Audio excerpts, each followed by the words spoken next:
brand new purple light, brand new purple light, friends, facts, brand new purple light, friends,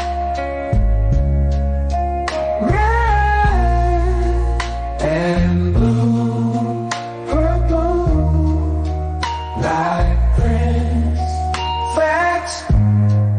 You can get to know the ledger, sacrilegious Sunday to melanin Monday.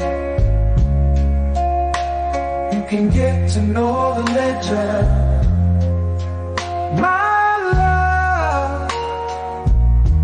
Just open your third eye on Thursday.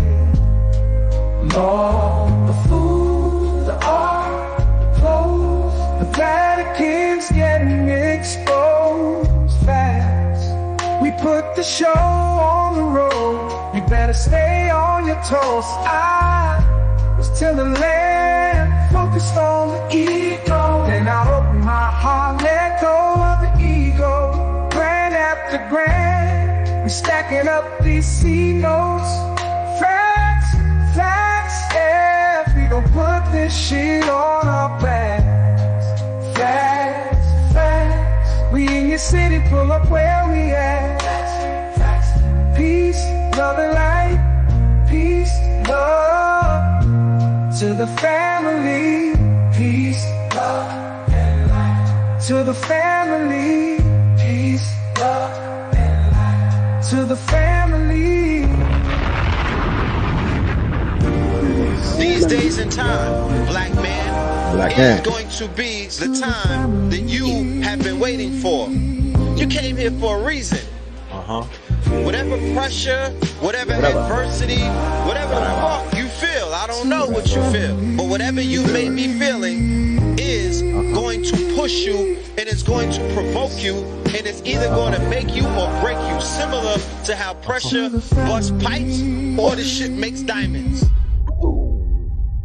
Yes, indeed, ladies and gentlemen, boys and girls, gods and goddesses, Moors and Mobites. Welcome to another episode of Third Eye Thursdays. You are now rocking with the best. Yes, and this is your host for the evening, Brother Red Pillar, in the building, live and direct. And that song that you just heard is the Facts remix from the 44 Tops. The 44 Tops. That project is coming. The project is on the way. I just got mad stuff that I've been doing lately, but we cooking, okay? We got a lot of merch. We got a lot of things coming with it. I'm talking about the package is crazy. Adult coloring books, t-shirts, vinyl, I mean cassettes. It goes crazy, I promise you. So look out for that. That's coming real soon. We also have some new shirts that we are going to be unveiling, some new designs, some new drip for the Master Teacher collection. We will be unveiling it this Saturday at King Simon's event at the New Black Wall Street. I have to pull up that flyer. Thank myself for reminding myself. We're going to have to let you know about an event coming up this strong in the ATL with King Simon, his anniversary. So yeah, me and Blue Pill will be speaking at that. Brother Rich will be speaking at that. Azra Kwesi will be in the building. We will be honoring Dick Gregory, one of our quote alumni, KTL Radio alumni. We have some classic episodes with Baba Dick Gregory over the years. He did the 2012 State of the Union with us. Classic. And he did 2013, I believe, too. He did a few State of the Unions at the beginning of the year. And yeah, Baba Dick Gregory, the legend, you know what I'm talking about? So we got Azra Kwesi, also KTL Radio alumni. We go way back with Azra. And he'll be in the building with his beautiful wife. And they will be doing a presentation this Sunday at the New Black Wall Street. You dig? 11 a.m. to 8 p.m. And me and Blue, Brother Rich, and a few other people will be presenting and speaking and whatnot if you were in the ATL, I got some people from the ATL I got some people from Florida who pulled up to the ATL. Yeah, pitch your tent, my nigga. Don't go back. We got something on Sunday. You know what I'm saying? Hang out with the gang and whatnot. And let's celebrate King Simon. You dig? Let's celebrate King Simon and all that he has done in this community. You feel me? So let's go ahead and do the roll call. We started this at 11:11, rightfully so. You know what I'm talking about? Rightfully so. Vibes. You know what I'm talking about? So I want to do the roll call and see who is in the building. The numbers are definitely moving on up, you know what I mean? But we do have enough in the family right now to do it. Oh, the first person is boom, Florida. Is that Lieutenant Dan? Who are you?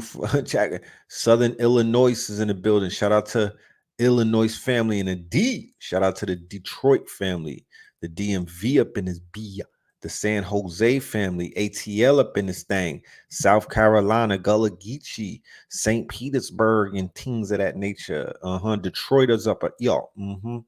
Murrayville, Georgia, Maywood, Illinois, Bull City, Merritt Island, San Francisco, Texas, and whatnot. Be more up in this thing. Columbus, Ohio, Gambia. We got Rome, Georgia, Portland, and shit like that. You know what I'm saying? We got New Orleans in this thing. You know what I mean? My boy Jefferson is pulling up. You know what I'm saying? Portsmouth, DC proper. Let me know.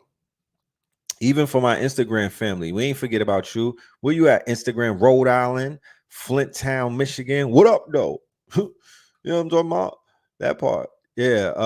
For my Instagram family, what's happening? You know what I'm saying? How y'all doing over there and whatnot?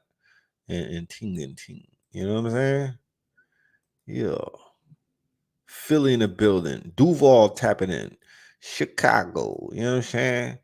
Did y'all get a notification from my Instagram family and for the YouTube family? Did you get a notification when we went live? I'm doing a little bit of research. I just want to know if YouTube is, working on my behalf. And, I pay taxes to these niggas. So we need to know if they sending out notifications.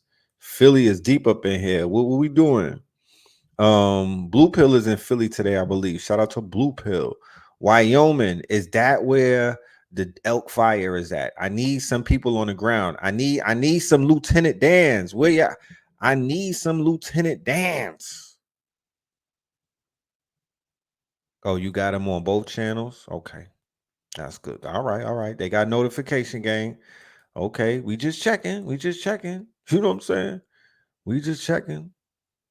Make sure you hit the bell and shit like that.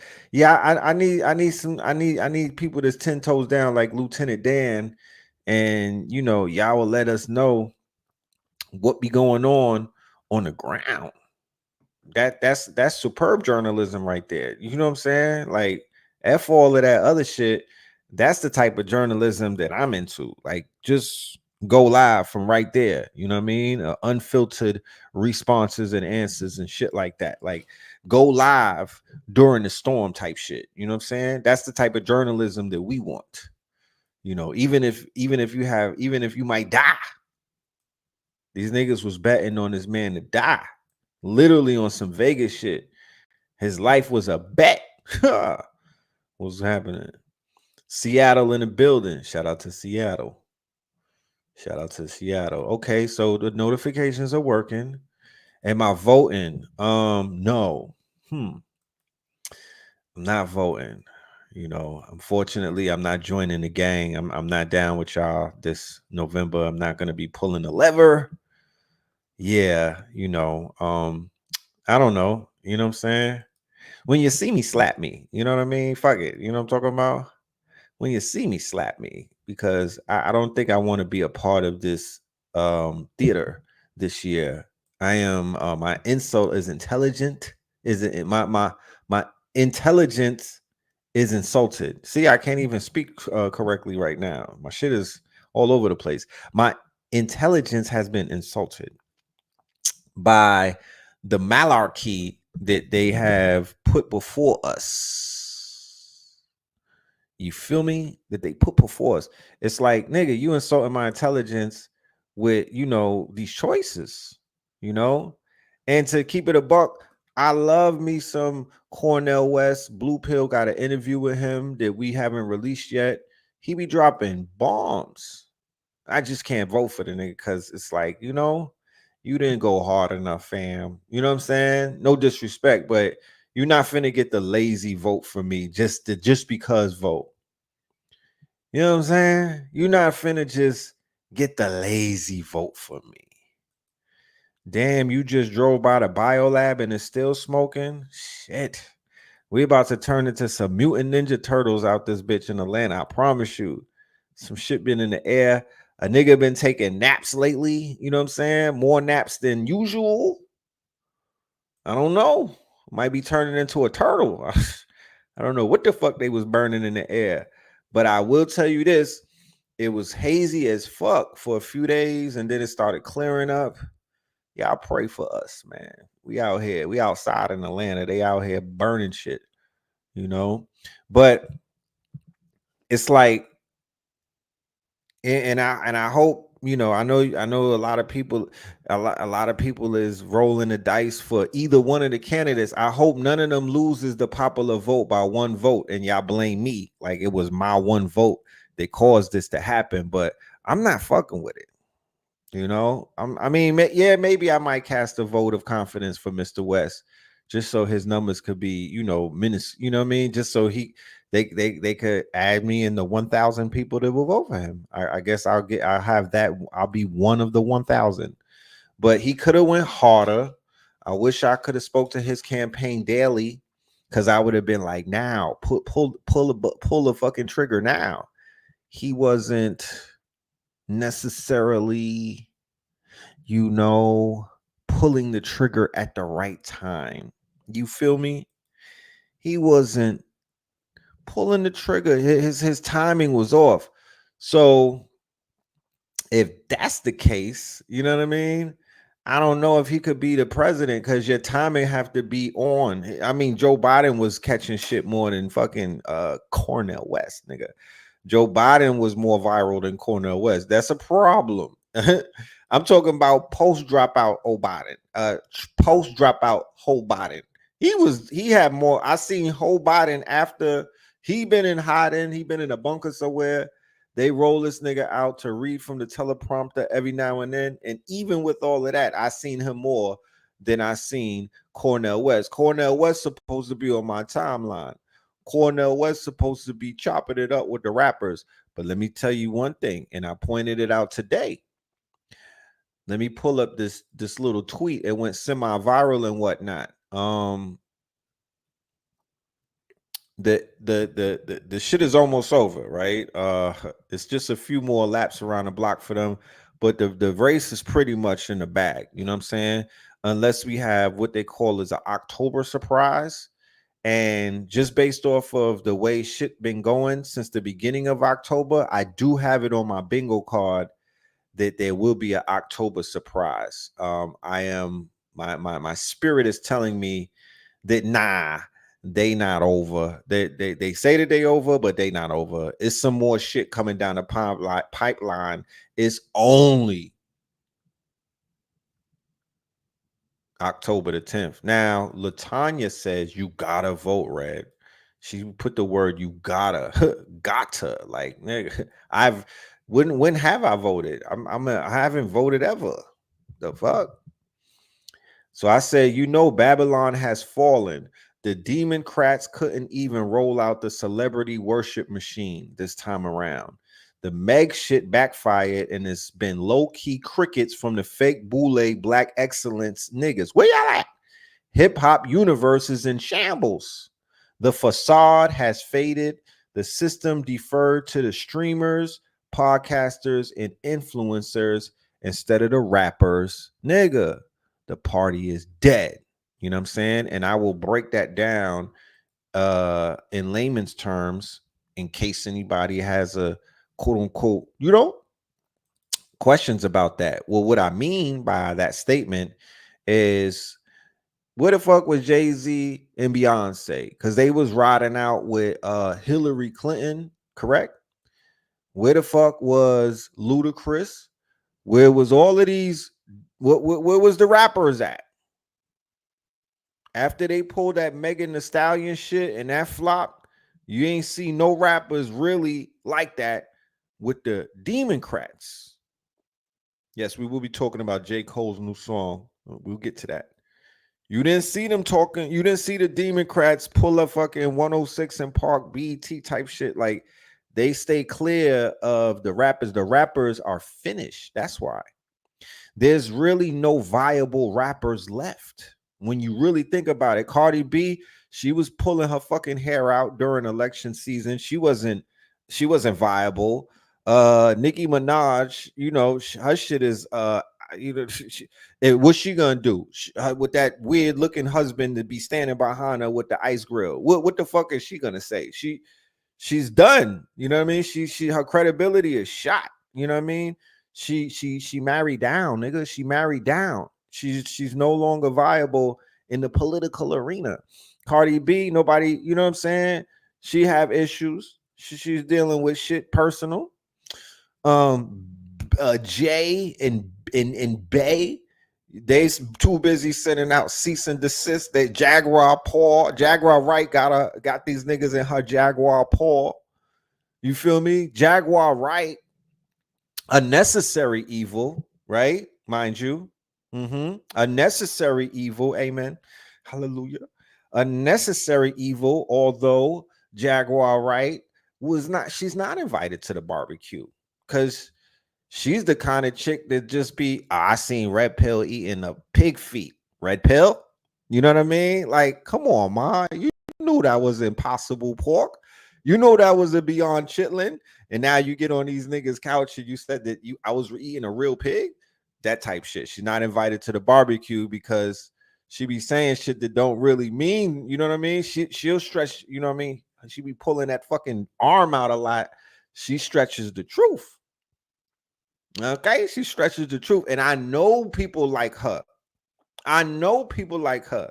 You feel me? I literally know a female in this community. This a fucking clone of Jaguar Wright. You feel me? And if they brought back steak burnings, I would put her ass on a fucking steak. It's a demonic energy that I don't mesh with that type of energy. You feel me? However, she do have hip hop in her Jaguar paw right now. She got them niggas by the balls because she could say anything. If you don't have bread to get a cease and desist, nigga, you're done. You know what I'm talking about? Like, if your lawyer's not high powered, she could say anything about you. Okay. So she out there lining niggas up, just saying any old thing. She's setting out grenades and landmines, and people are getting blown to smithereens. Cat Williams, you know, of course, he helped kick the year off. This is the Cat Williams effect, but Jaguar Wright, don't bring up. It's not even Gene Deal. It's not, because Gene Deal is not a wild card like that. It's not Charleston White. It's not YSL Woody. Who's the whistleblowers? Who's the whistleblowers? Let me think. Who's these niggas that be on the couch all the time? It's not Orlando Brown. It's fucking Jaguar Wright.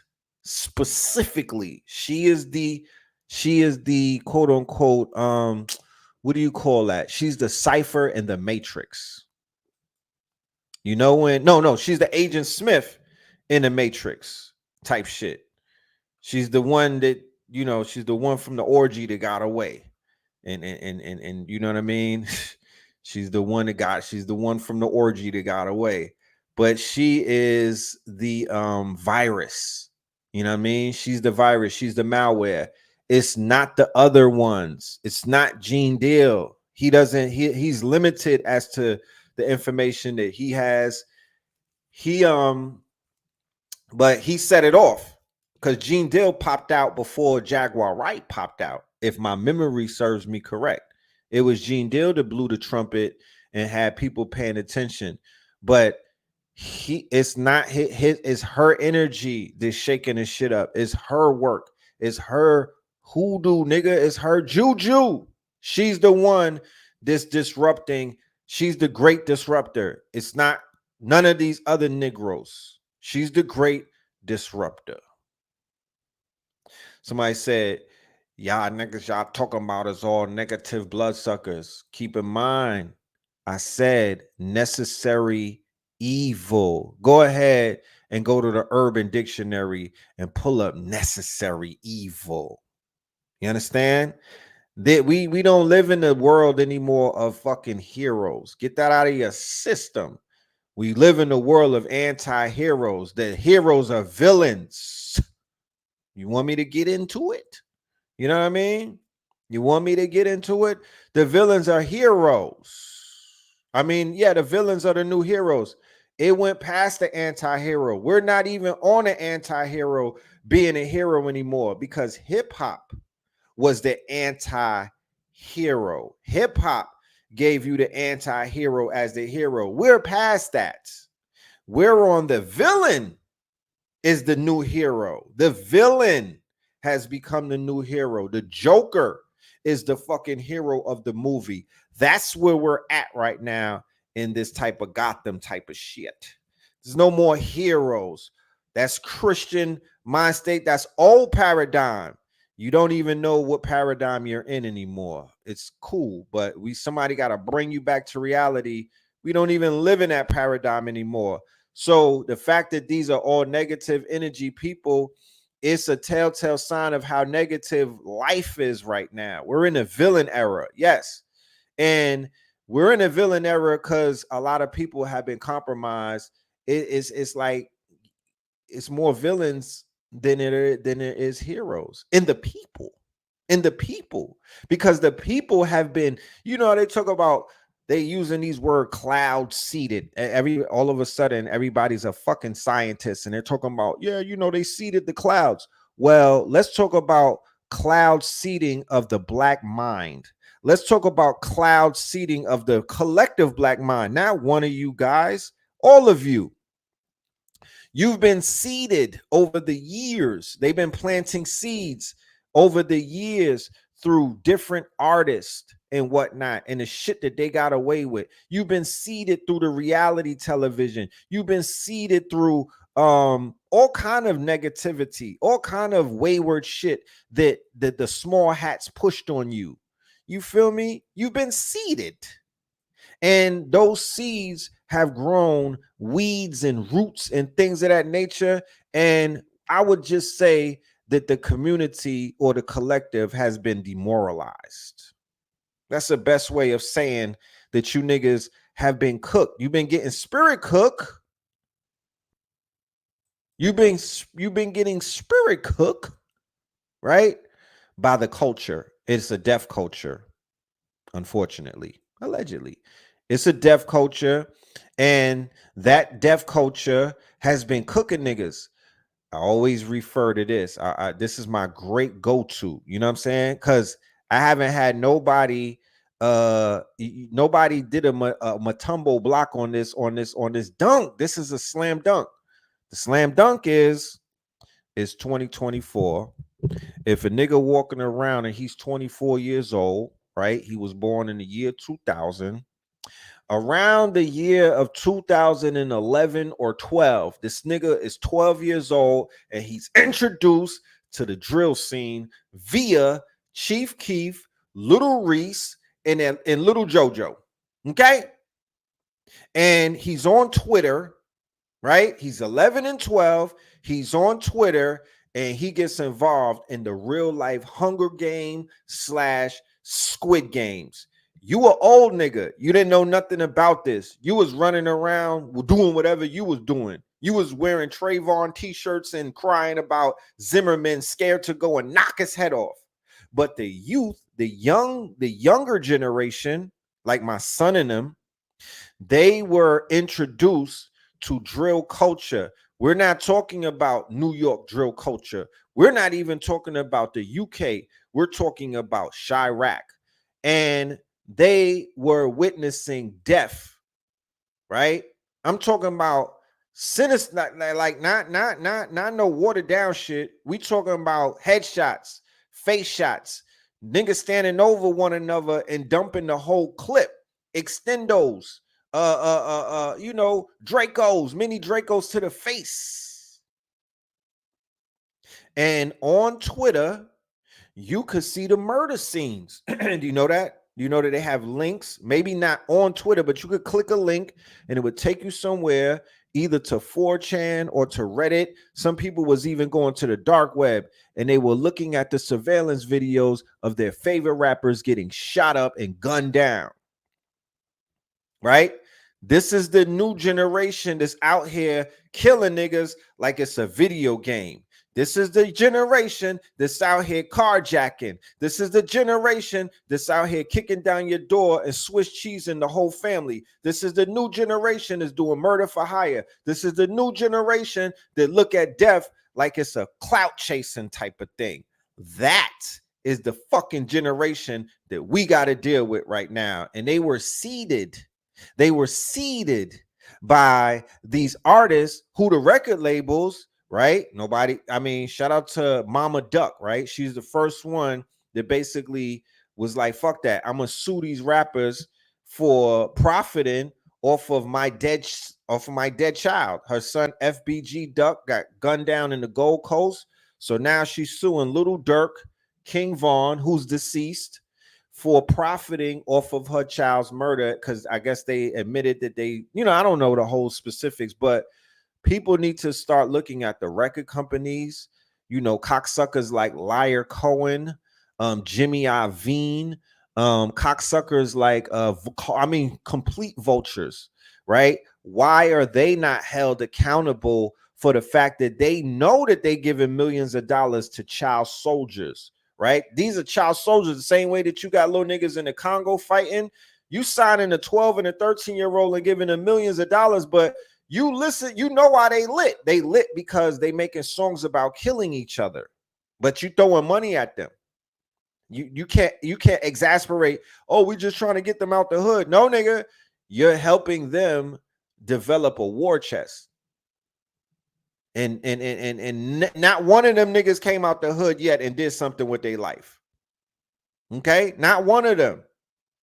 If I was into some masjid type shit, if I was big on some Islamic shit, I would be like, oh, the niggas on O Block is Muslims. They changed it around. I don't give a fuck about that. That's that gangster jail Muslim shit, Islam. I was locked up in 1993. I was Muslim in jail, nigga. You understand? On Rikers Island. So I already know what it is, bro. I know what that world is. That's gangsters with Islam as a cover. No disrespect to anything that they're doing and whatnot, but that shit that Rollo and them is doing in Atlanta, bro. Okay, let's just keep it a buck. You know what I'm talking about? That's not Islam. That's Islam. That's gangster Islam. That's walking the yard Islam. No disrespect, but that's jail Islam type shit. I'm looking at these niggas is out there drinking, smoking. They got whores all around them. They talk about they about to go do Juma. No judgment once a while. No judgment. Like I said, I would rather people in the streets have some type of religion, because nowadays either niggas is going stone cold Jesus, they going stone cold Christian. You got niggas like Christian Rock from Blueface Drama. She come home, she a Christian. Oh, Jesus. It's all about Jesus. Jesus. And then you have either they going full Christian or they going full Islamic. And I'm not buying it. You know what I'm saying? I'm not buying it. No disrespect to any. I just think some of that shit is cap. You know what I'm talking about? I think a lot of that is cap. There's a large jail culture that is infiltrated hip hop. And you got to be in the motherfucking, you got to be in the trenches. You got to be in the whole thing to understand a lot of this, the jail shit is more powerful these days than it probably was before. But it's a lot of jail politics, both in hip hop and in the streets. And the same way that the Bloods and the gang shit is spilling over into the street life is the same way that this organized religion gang shit is spilling over into the street life. These are gangbangers. You understand? They just gangbanging Islam right now. No disrespect to anything, but you know, it is what it is. But the record labels, they need to be held accountable. These young children should not be growing up and their favorite artists are out here as straight up serial killers, or they getting serial killed. It's either one or the two. Either the your favorite artist, the side that you rock with, because you got to pick a side. You can't be a fence rider. If it's O Block, then you banging on the FBG niggas. If it's No Limit, then you banging on they ops and whatnot. You riding with them against they ops. If they see you in the comment section of the ops and you fake D-riding, you'll get excommunicated. You get excommunicated. So you got millions of European white boys and girls, Europeans from the burbs and whatnot. They are the peanut gallery to the mass murders of children. These are children dying. I promise you, sometimes I get caught down that YouTube wormhole on a late night. We talking about late night when there ain't nothing to do. And I'm like, what's this? And I click on that shit. It is a wormhole, but it's babies out here dying. And, you know, people die every day, right? But these are some different type of deaths because it's Coliseum death right now. It's a Coliseum type of thing because you literally have millions upon millions upon millions of people literally judging and making fun of your death, smoking on you, sending memes and making memes out of dead people, exasperating the beefs. And these little niggas is living in the suburbs. This is Mandingo wrestling for music. You understand? I will never be a part of that pawn where I got white boys and white people, Europeans and Indians and Asians and everybody else from around the world rooting for somebody to kill me from my culture and me to kill them. You ain't never, bro. I don't know about where y'all live at. I know where I live at. You've never seen Europeans scheming with Negroes to kill other Europeans. I ain't never seen no shit like that. But you got Negroes allowing Europeans to scheme on them killing other Negroes. That's crazy. That's crazy. That's why y'all can't be nothing but Negroes at this point. You gotta grow up out of that. Y'all are allowing Poindexters, the DJ Academic type of kids, right? Poindexters. Y'all allowing Poindexters and y'all are allowing suburban Peckerwoods, okay, to insert their energy in a war. In a war. This ain't no, it's not drill rap. It's it's multiple, all it is just multiple wars. If you really want to strip it down, it's not drill culture. It's not even drill rap. It's multiple wars that babies are fighting. These are little fucking kids, bro. I promise you. These are children. And the people in the audience, like if there was a football game, they want blood, they want murder, they want death. They're in the Coliseum and they're screaming for death, for smoke. Okay, they're screaming like the soccer fans in Europe be screaming, and they want you niggas to kill each other, and y'all cool with that. And I don't like that for y'all. You're a fucking fool. You know what I'm saying? And this is the worst kind of situations that we'll continuously find ourselves in, where, you know, our people are making fools of themselves. And you think that the people that are in the audience is clapping at you, but they literally laughing at you. This is the corniest shit that you could ever be into in 2024. In 2024. That's treason. Y'all are linking up with the ops to scheme on your own folk. But you niggas never got together and schemed on the quote unquote, when Trump was in office, you niggas never linked up and tied your flags together to scheme on the Oppingtons. You never did that. You missed that part. You never made a fucking drill song about spinning on Zimmerman. You never made a drill song about spinning a block for Trayvon. You never made a fucking drill song about none of that. You just made drill songs. And, you know, I'm not mad because, you know, they standing up. I guess the whole premise behind drill culture is that they are avenging the deaths of somebody close to them. That's how that whole shit starts. Somebody got to die. There has to be a body. There has to be a sacrifice in order for the shit to even get started. You can't have two crews that got beef with each other and there's no cadaver. There's no dead body. There has to be a sacrifice. There has to be a body. Once there's a body, once blood is spilled, that's when the war starts. Then you catch up with them niggas years later, and it's 20 or 30 of them dead from both sides. So there's really no winners in any of the wars.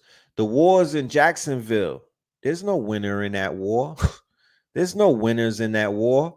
The wars in Philadelphia, there's no winners in that war.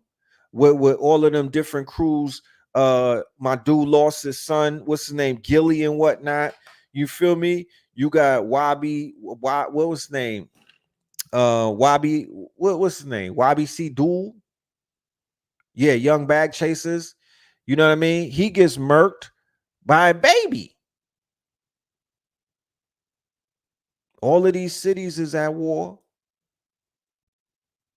And none of you niggas is winning. The Baton Rouge shit, there's no winner in that war. Right? LA gang wars every day. Yeah, and that shit started with those dysfunctional niggas over there. You know what I'm saying? And it got all of that shit got popularized. And we just live in a situation right now. We literally live in a nightmare that needs to be reset. It needs to be reset. There needs to be some type of resetting, y'all. This shit has reached levels of toxicity that I don't think that it could function anymore. And then when you look up and shit, they pulling the plug on hip hop. They're pulling the plug on hip hop. The parents are my age. That's what's crazy. That the drill rappers, XXX Tentacion Mama, she my age. Julio Mama, she my age. You understand? They mamas is my age. So what that means is they mamas is Generation X. I'm assuming that the fathers are around my age, Generation X, 70s and 80s babies were the parent. Those are the parents of these babies and whatnot. So yeah, so now you have a situation where the parents listen to the same music as the children, more than likely, or they kind of on the same time. You feel me? The child is your friend. It's not even, they don't even treat the child like a child. That's the homie. You know what I mean? And it's just been shown that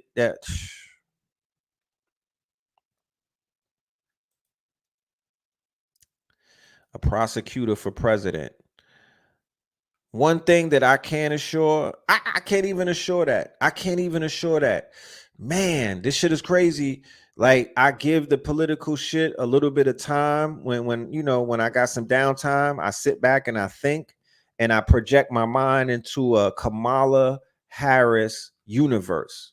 And then I also project my mind into a Donald Trump reality universe. We talking post election, right? I try to envision, what would a Kamala world look like?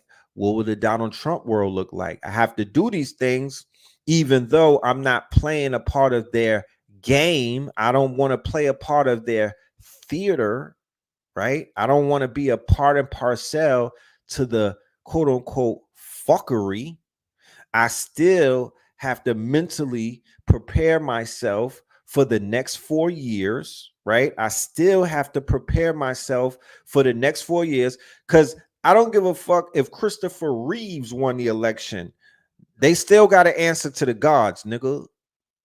I still got to make sure that the ancestors is kicking these niggas asses, respectfully. I still got to make sure that we get the fucking land back that they stole from us. We still got to make sure that they cut a check. I'm tired of cotton reparations. Too many denim tears. I'm tired of cotton I need some real reparations. You feel me? We was in Macy's when I was a teenager getting cotton reparations, if you understand me. Yeah, in the polo section, we was getting our cotton reparations. And we ran up a bag. I ain't gonna lie to you. You know what I'm talking about? We did. But it's time for some real shit. We want land. I don't even need the cash right now. And I want land. I want land and I want resources. They talking about Asheville, North Carolina got all of the lithium. Yeah, I need that. Fuck out of here. You Duck Dynasty ass niggas. Yeah, that's not your land. How about that? That's like somebody from Israel talking about that there's gas in Gaza. And the fuck? What that got to do with you? You know what I mean? That's the same thing. This Hurricane Helene happened, and the only thing that you niggas focus on is the lithium in the quartz in North Carolina, and it's not yours. The people that be talking about these white folks that want to, they on TikTok like, did you know about Asheville? Nigga, did you know about Asheville? Did you know what the original name of Asheville is? Nigga, the fuck? Do you know the history of those areas? The fuck? That's our shit. You know what I'm saying? That's our shit. The fuck? And until we start having those conversations, I don't even know you niggas. That's our shit. How about that? Let's start with that. Let's start having those conversations. The only conversation they want to talk about is how much land they could pillage. What up, Haas? The only thing they want to talk about is, look at the basis of the conversation. They're still talking about pillaging. And then you got these white folks in Asheville, North Carolina. When you talk to any melanated folks who used to live in Asheville, ask them what happened when the Peckerwoods came through. Remember, Malcolm X said the top enemy of melanated people is the liberal Peckerwood.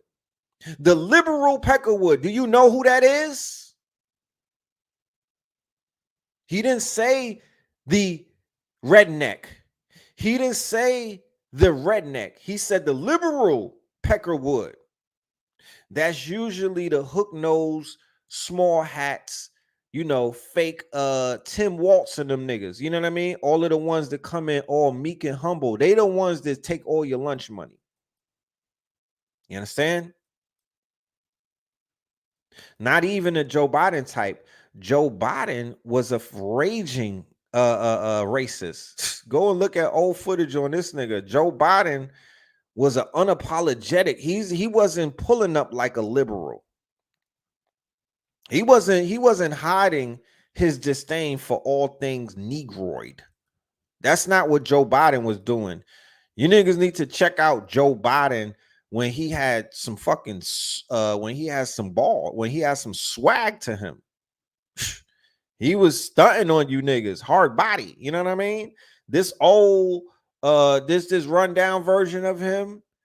You feel me? This rundown version of him. He done got humbled and whatnot by old age.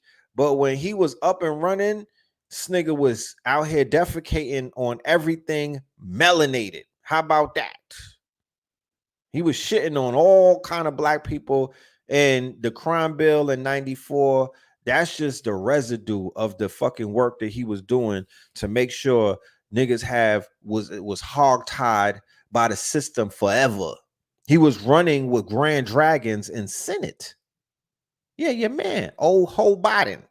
That y'all was Oh, we did it, Joe. The mayors of Asheville been a small hat. Those are those vipers, those liberal vipers that are up there.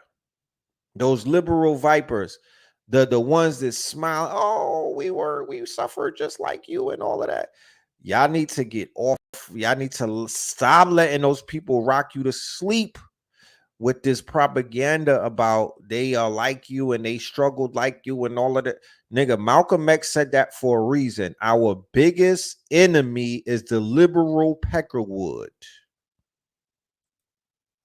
What does that mean?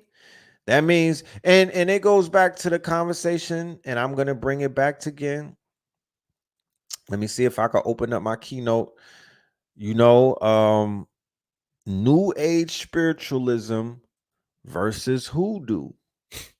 And we seen that shit rear its head, this quote unquote situation with Hurricane Milton. And I'm gonna talk about that in a minute. You feel me? I'm gonna talk about that in a minute. Yeah.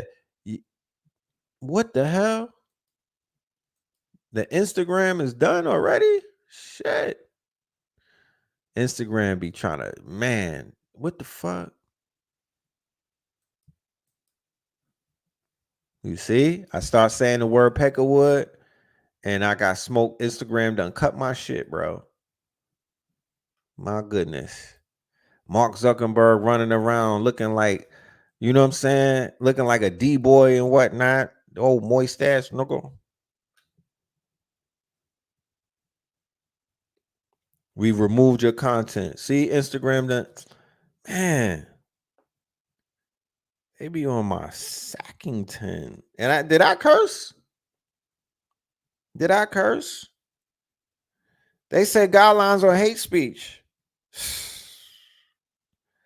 They got some AI, dead ass. They got AI right now that's set up, and I guess it's set up to hear certain words, man. It's I said you missing. Let me appeal this shit. Hold on a minute. Let me appeal this shit. You feel me?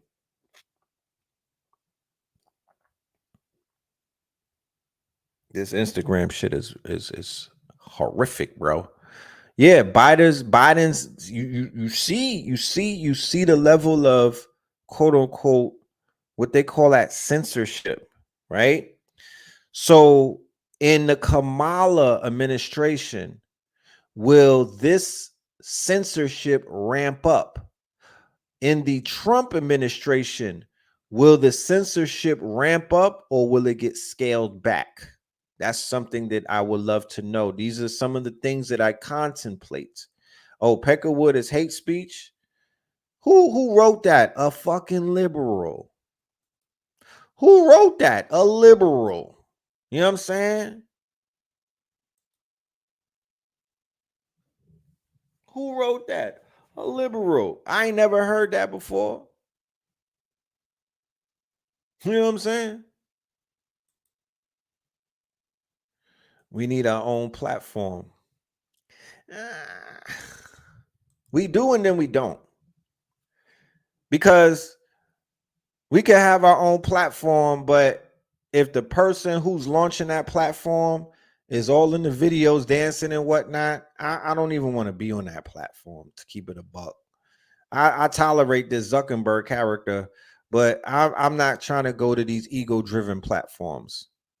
If you launch a platform, just launch the platform. Don't, you know what I mean? As the owner of the platform, I don't really want to know you. I don't want to know about you. You know what I'm saying? I don't care about your affiliation politically. None of that shit. I'm good on that, because that turns me off. You know? But you could say the N-word all day. You could say the N-word all day. You could say every variation of the N-word all day. You could talk about drilling the next man on Instagram all day. You could say all of these things, but now they whatever. It's all good. Shit. I'm gonna keep going. Anyway, we as a collective are in a very very interesting space. Melanated men, okay? You have no friends. You have no friends at all. You know? You don't have any friends. Unfortunately. Okay? Nobody don't let nobody try to convince you, and I'm not being what they call pessimistic and whatnot. I'm really not trying to be pessimistic about this thing. I'm just being honest with myself. So the fact that you don't have any friends, that's how you should be moving. Like you have no friends. Yeah, Pac said trust no one. And at the end of the day, all you have is us. All you have is one another. And even that takes a lot of management. You know? Even that takes a lot of management to maintain some type of camaraderie with your brethrens and whatnot. Even that takes some type of management because niggas is not easy. We not easy on one another. But moving into the next 4 years, all we got is us. We have to recalibrate, reconfigure, and reassess. Recalibrate, reconfigure, and reassess. We are the most important dynamic in this whole goddamn equation. Without us, if they remove us, ladies, black ladies, Mobites, melanated women's, if they remove us, if y'all woke up on Monday and all black men have magically disappeared, even your sons, what do you think will happen in the world? All black men are gone. You can't find a Negro on a corner. You can't find them in a bodega. You can't find them at a construction site. You wake up and all Negroes are gone, but the Chinaman is still there. The Arab from the store is still there, right? The white man is still there. Spanish is still there. The Dominican is still there. The goddamn Cuban is still. What will you do if you was to wake up and we was gone and you got to go and face these other races? What you think gonna happen? They're gonna say, "Pull up, we got you. Come on, sisters." You said white women would have a heart attack. Who would jump off the bridge first, white women or black women, if they took the brothers out? Cubans and Dominicans are black people too. Well, let's just say that the ones that look like Diego, the blonde hair, blue eye, the children of the conquistador, not the Negroes, not them, not the copper tone, not the indigenous, not the Arawaks, not the Indian types. We would say the conquistadors in Spain, the Spaniards that are in Cuba and that are in these Spanish countries and whatnot. Them, like I said, everybody with melanin, every more is not here when you wake up. You said society will collapse. You would not be okay. Protect y'all at all costs. I'm just throwing a scenario out there, and it would be a very dangerous, lonely, cold world, I would assume.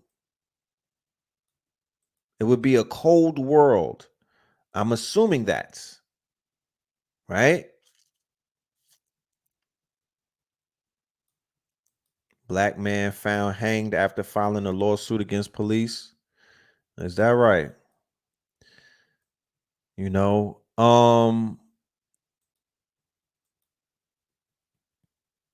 unfortunately, this is never going to happen. This is never going to happen. I threw that out there just to show a scenario, because they say in order to assess your power, remove yourself from any situation. You understand? You got groups of people, you rocking with a company, and they treating you like the help, and you know that you are very important to their success and their quote unquote their growth and development. Fuck it, remove yourself and watch that shit collapse. You feel me? You in a relationship and you not getting the type of respect that you need and whatnot, or you being overlooked. Well, shit, remove yourself and see if your presence is missed. You know what I'm saying? If you're respected in your absence and whatnot, you know. So we almost will have to be taken away for people to even realize that we are worthy and that we're valued and that we actually do make this shit go around. Because unfortunately, that's not how we're being marketed. That's not how the world is acting. Like, you know, they're not seeing us like, that's not even how we see ourselves. Fuck what the world sees. Because at the end of the day, we not, you know, we're not sex workers. Meaning we don't need the approval of nobody else. We don't need, you know what I mean? Like, we're not selling ourselves. We're not selling us. We don't need the gaze of, we don't need the approval of nobody else. And that's coming from the most arrogant bone in my body.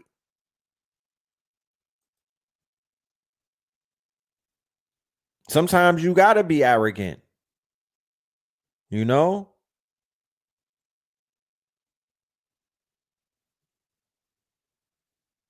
Sometimes you gotta pop your shit.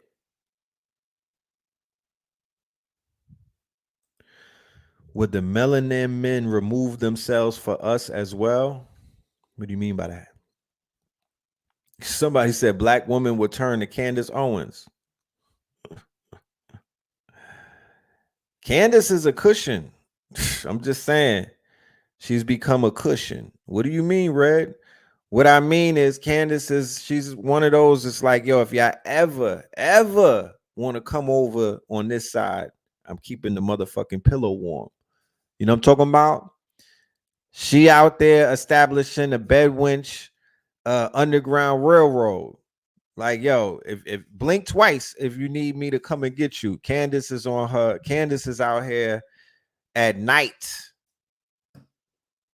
with white Power Rangers rescuing sisters and bringing them into the motherfucking plantation. She's doing reverse Harriet Tubman shit. You know, Harriet had to get niggas off the plantation. Candace Owens is bringing y'all on that bitch. She's like, hold on, we got a secret tunnel. We about to funnel all of y'all into Pleasantville type shit. Yeah, Candace is keeping the warm side of the pillow ready for y'all in case you want to lay down with her type shit. You know what I mean? Yeah, she a reverse Harriet. She's the reverse Harriet. You know what I'm talking about? She's Iscariot Tubman. You know? She will lead you into a mayonnaise heaven type shit. You know what I mean? She's a Harriet with a reverse Uno card type shit. You know? She got you though. If y'all ever need to get on the motherfucking on that railroad, she got you. She got you. You know what I'm talking about? She will lay you up. She got FEMA checks for you niggas. You know how the migrants got a plane ticket when they cross the border? You got to cross the border. You got to make it to Wyoming type shit. You know what I mean? You got to make it to Wyoming. Once you cross over through the arcs in fucking St. Louis, once you pass those two arcs, she'll give you a fucking passport. You know what I mean? A Yeti, what do they call them? Coolers now, the little handheld coolers. She'll give you something from Yeti, a Yeti gift certificate. You know what I mean? A lumberjack or a flannel shirt, and you set. You know what I'm saying? You some tight ass jeans from J. Crew, and some fucking Timbs that you could tie up to the top on some Kamala shit. Cause remember Kamala hopped off the plane and her Timbs were tied to the top. Yeah, instead of the trail of tears, she gonna walk you down the trail of mayonnaise.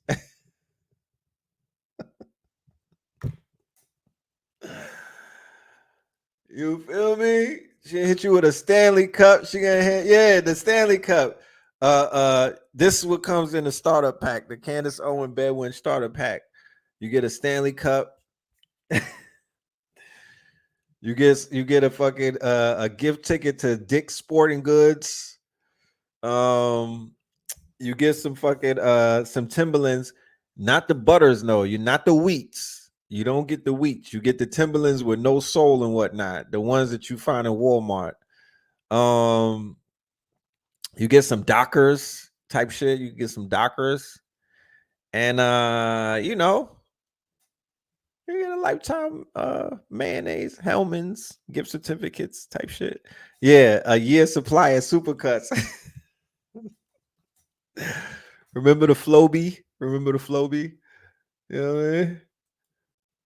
Yeah, NASCAR front row seats. Yeah, you get some Caterpillar boots. There you go. I was looking for that because I would have said this the Carhartt, but they, you know, the Carhartt that they moved away from Carhartts and Dickies once niggas started claiming that type shit. Stanley Cup, you get your government name engraved on it with your nickname in parentheses. A 12-month. Nah, but Starbucks is under fire. You go right to Panera Bread. Don't pass go. Go right to Panera Bread type shit. You get a gift card to Panera Bread, and you are lit. You on your Candace shit. You know what I'm saying? And she does reunions like Jocelyn. She does 6-month reunion shows, and y'all just come together and see what happens. I don't know. Yeah, a traded yeah. Not only do you get Trader Joe's employment, fuck a gift card. If Candace Owens sneaks you out of the hood and whatnot, you get an automatic 1 year at Trader Joe's. You could work the register, or you could just walk around like those black women do in there, type shit.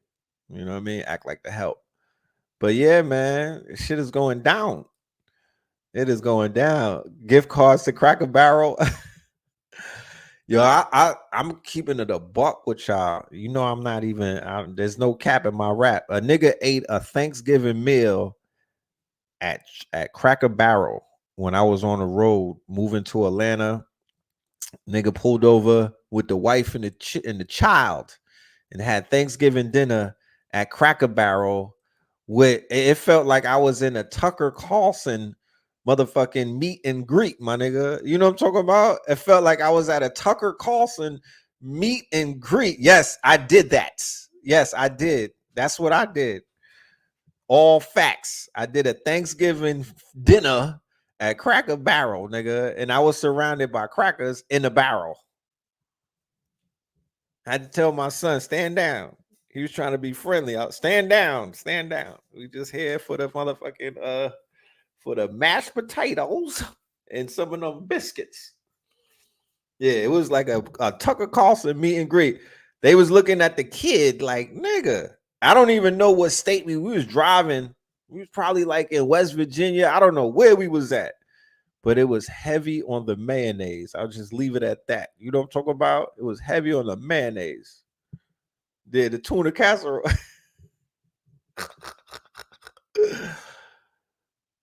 You know, I heard about Cracker Barrel, but I never went into that shit. I'm driving by. I'm like, you know what? My stomach, man, fuck it. Let's pull over and get something to eat. You know what I'm saying? You know, because I don't do the traditional Thanksgiving type shit, but I was like, you know what? Just for the hell of it, man. I wish I never did. Yeah, the syrup was lit. I did take the syrup. How did you know? Syrups went in that bag so quick, you know what I mean? I was like, yeah, we could use this at the hotel type shit. You know? Type shit. You said my black card is under investigation. Nah, I already stood trial for that. That was mad long time ago. I already stood trial for that. You know what I'm saying? I already stood. I'm on probation for that. They put me on house arrest. You know, they did put me on. I was in Cracker Barrels with the crackers. But I want to have a conversation about a situation that I did not address on Monday. I don't know why. When I look back on the show, it was kind of rushed and whatnot. I don't know what was going on, but I didn't touch on the situation in Israel. Okay, because on October 7th, oh, I remember what it was. I was so encapsulated with the hurricane coverage of both Helene and Milton that I did not touch on that. And I'm going to touch on it right now. I'm going to give it a little walkthrough. We brought up Candace Owens' name, and it would behoove me to not give her props. I would have to humble myself and give her props, because I think about a month ago she had a rabbi on her show, and she got fired from her network because she got embroiled. She went down a rabbit hole, and and whatnot. And I guess she did some research on, is it real?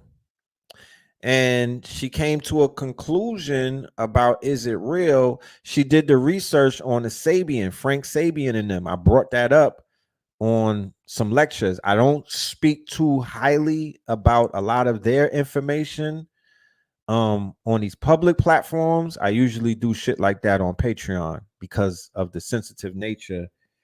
They mad moist. They can't take it. They can't take the fire. They could dish it, but they can't take it. So they got the algorithm set to any type of certain words that they hear. It's like the sentinels on the Matrix. Them niggas is right on you. You feel me? They right on you, bro.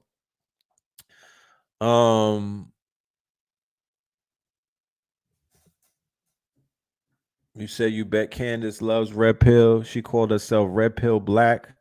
That's definitely an underground shout out. Right, because when she was calling herself Red Pill Black, she wasn't referring to the Red Pill movement, because she's not a red pillar. You know what I mean? I was, I would sit across the table from her. Like, let's keep it a buck. You know what I mean? I would be lying to you niggas if I didn't. If I was like, nah, I wouldn't sit down with Candace. I wouldn't sit across from her. No, I'm sitting across from Candace, nigga. You know what I mean? I'm sitting across from Candace. How about that? No play. And we can have an interesting conversation. You know what I'm talking about? We'll have an interesting conversation. At the end of the day, y'all are entitled to believe and to think whatever the fuck you want to think. This is not this ain't a dictatorship. You know what I mean? We would play chess. You know what I mean? I want to, you know what I'm saying? We would definitely play chess. She cooked a rabbi on her show. She got a little bit of respect for me from that. I'm talking about she cooked this nigga. She had a debate with a rabbi and she cooked him. And she was exposing their whole movement, right? It's on her channel. She was exposing the shit out of them. And I was like, yeah, you know what I mean? Yeah. Okay, it was Rabbi Shmuley, right? Rabbi Shmuley. She cooked him. I think, was it on Piers Morgan? Like, who was Tucker Carlson? Who was the middleman? She had somebody as the middleman. I think it was Piers Morgan, if I'm correct. And she was cooking. And they came after her, of course. You know what I mean? They definitely came after her. I think they made her they try to make her apologize. I know Piers Morgan, he tucked his tail, and I think he apologized and shit like that, similar to how he had to do for Jaguar right, or who they call it Jaguar wrong these days. I don't know. But she cooked the rabbi, and my assessment of the 1 year anniversary of the October 7th attack. And is it real? I know some of y'all don't get real geopolitical and you haven't been, well, if you've been over here, you've been educated a lot over the past year about, is it real? Their history, their lies, and a bunch of shit. We've been covering them extensively for the past year. Somebody said cook the rabbit. No, cook the rabbi. She cooked the rabbi in a debate. You feel me? She cooked the rabbi in a debate. She was washing him. So what I want to say, the way that I see it on the 1-year anniversary of that genocide, is that I said it on October the 7th, I think, or October the 8th. We had a show, and I'm going to cut up the footage on some flashback shit, and I'm even going to put it up next to this. I said it on the show. I said, "Is it real?" is going to lose horribly. They're going to lose this one. My spirit already told me when it happened on October 7th, when I saw the footage of what Hamas was doing, I said, oh no, I already know what this is. They're going to provoke these people to do what? To show their fangs. Right? To show their fangs. And that's what they did. They showed their fangs and whatnot. And they lost the war because wars are political. The physical act, the physical acts in a war where you're seeing combat, that's not the war. The war is the politics. When you see the fighting and whatnot, that's just the after effects of the politics. That's not the war. The war is political. So politically, Israel lost this war. There's no way that they could win politically. They got exposed on a global scale to be what? Baby killers, liars, cowards. It wasn't like that October the 6th, 2023. They had a facade, they had an aura to them. They had the ignorance of the world, or the Western world, played in their favor because people didn't even go deep diving on them. Nobody was really digging into their quote unquote history. Nobody was necessarily putting the microscope on them. But when they did that, they started to discover so many things that were once hidden before. So many things came to light. So many questions were answered, but also so many questions were raised. Like, wait a minute, what the hell are we giving these people all of this money? But now, they lost the war of public opinion. They lost the war on a global scale because you can't do business with them anymore. They are considered to be a rogue state. Nobody in the Middle East, Saudi Arabia, they had Saudi Arabia in their pocket. Once again, like I said earlier, if we're not familiar with geopolitical conversations and whatnot, I will highly encourage that I'll put up the lectures that I've done that cover a lot of this stuff. So if there's any students in the audience that want to get educated or want to get filled in about this information, you could go back and you could watch these lectures. Give me a minute. I'll show you the covers of what I'm talking about. But in the court of public opinion, they're done, right? In the world stage with quote unquote other Middle Eastern countries that was going to legitimize them, they're not going to do that anymore. It would be career suicide for Saudi Arabia to ever do business with Israel. Before, on October 6th, before the attack happened, they were about to lock a deal down with Saudi Arabia, with the monarchy of Saudi Arabia, right? This making major moves. You know about the UAE and all of that shit. You know how popping that whole region is right now. You know, that's like a, you know what I mean? Dubai, UAE, Qatar, Saudi Arabia. Nigga, it's a lot of money over there. That's a lot of money. That's a lot of resources. That's a lot of investment capital. It's a lot of capital. You know what I mean? That shit is off the table. Nobody's gonna. They can't. Nobody is going to touch them. With a 10-foot pole. America got exposed for being the quote unquote hand behind the shit that they're doing. Okay, America got exposed. You know, Joe Biden, the Biden administration got exposed for being nothing but lackeys, right? Toothless tigers. They completely embarrassed America in this 1-year conflict because Israel showed that they are a dog off the leash. They answer to no one. They are a rogue state. And a rogue state in that region is highly, highly volatile. They're gonna put it down like a dog. Okay, them people got to get put down like old Yeller. Okay, they're toxic, they're murderous, they're genocidal, they are suicidal. Okay, they have the capabilities as a nuclear state to pull all kind of people into conflict just to do away with them. These are maniacal people, and they got exposed for that. Prior to this, their propaganda, their PR campaign, and a whole bunch of other shit was covering the wickedness of these people.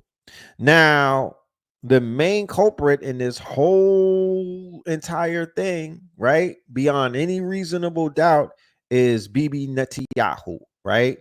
He's the one who is the quote unquote Adolf Hitler in this whole situation, who is doing everything that's being done for his quote unquote political reasons. He was about to go to jail. He was about to go to jail. This is a crooked politicians, similar to how your boy Donald Trump was about to go to jail for being a crook, right? For being a crook. So yeah, they definitely, man, I could get into it right now, but but not on this YouTube shit. They take shit personal, but I could literally walk you down the timeline to show you that there was a humongous switcheroo that took place. Whole time they teaching us in school about the Nazis and this and this and that, but they're not telling us the full story. They're not telling you the whole story. So I'm the type of person that, you know, when I get some information, when I need the whole book. I can't just read 3 pages of a 500-page book. I want to start the book from the beginning and read it all the way to the end. When it comes to these people and their history and their whole story, they're giving you 2 pages of a 500-page book. They're giving you 2 pages of a 500-page book. When you read the whole book, it makes so much sense, and you see who these people are through a different lens. And when you're looking at them through this different lens, you're going to see the devil. You're going to see the demons. You're going to see some very quote unquote suspect people, to all the way to the extent to where you're going to be like, yo, they moving like the same people that was putting people in them ovens. Is that them? Is that them? The Germans that they left in Germany, them niggas is building Mercedes Benz and shit. I don't see them mimicking the type of behavior that they said that they was in Germany doing. Who I do see mimicking that type of behavior, they over there and they persecuting another people the same way that allegedly they were persecuted. Think about that. Think about that. You know? And everybody in Is It Real is from somewhere else. Them niggas is from everywhere else. His real name, they all changed their names, right? The name changes is what they called them, or the identity still is. I had a meme. Let me see. I had a meme. Let me go in this folder and see if it's here. And it was a meme, or and it literally had all of these politicians and Is It Real and where they came from type shit. Where they came from. None of them come from there. They literally are a hodgepodge from every other corner of the European caves, and they all changed their names to sound however the fuck them, you know what I mean? They all changed they moniker, you know what I mean, to match the identity of the same people that they're jacking. Nasty work. Nasty work, bro. Straight up. I got it. When I find a meme, I'll post it. But none of them are from there. Yeah, they either from Poland. Some of them niggas is from Turkey. They from mad different places, bro. They from mad different places. And none of them are holding on to their original name. None of them got their original names sound crazy. The shit is, you can't even pronounce that shit, most of them names. Like, nigga, what? Who you from, Kyrgyzstan? A majority of the citizens in Israel come from where? The Ukraine. Did they tell us this in school? No. Are they even tying it in with this war that's going on with Russia? No. No. Well, if you go on TikTok, you know that the translation of that book is viral on TikTok. They used the AI to translate the book, and nigga said that he was spitting. It's on TikTok. He's speaking proper English. And they translated the book. And in the book, he's laying down some fucking heavy information. Okay? So they lost the war. The shit that's going on with Lebanon, they're getting their ass kicked by Hezbollah. Iran put them on notice the other day with the missile attack. And their hands are tied right now because they cannot respond in the way that they really want to respond to Iran, because they have to wait to see who is going to win the election. It's the wrong time. The timing is off and whatnot. Americans will not allow Americans to get pulled into any type of war right now. They can't afford it. America's too weak to get into a global conflict in the Middle East with some people that they didn't start the beef with. America can't go to war. If you go to war with Iran, you go to war with Russia. Who the fuck do you think is in Iran right now helping them with their advanced weaponry, right? These long-range missiles. It's the Russians. So it's a political shitstorm going on right now in the 1-year anniversary of these demons that's over there who are they're like Parasite, and America is a host. America, not the Americas, America, the USA type shit. Okay, it is going to implode on himself. It is going to implode on itself. Yes, the Sephardic Jews were left for dead after the war. They didn't claim them. The Sephardic Jews were the ones put in the oven. And then there was another group of Jews that didn't get put in the oven. You understand? And like I said, I cover this. Let me see. Let me go and get the lecture so we don't have to even wait. I covered this. And let me see. Where's this lecture? I went deep into this information. I believe. Okay, hold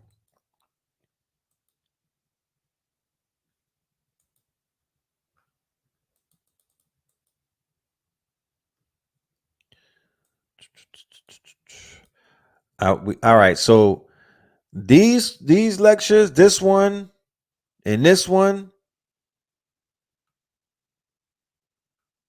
go extensive into a lot of the stuff that I'm talking about, right? This is When in Rome. Remember When in Rome that we did with Vicky Dillard, right? This is in June.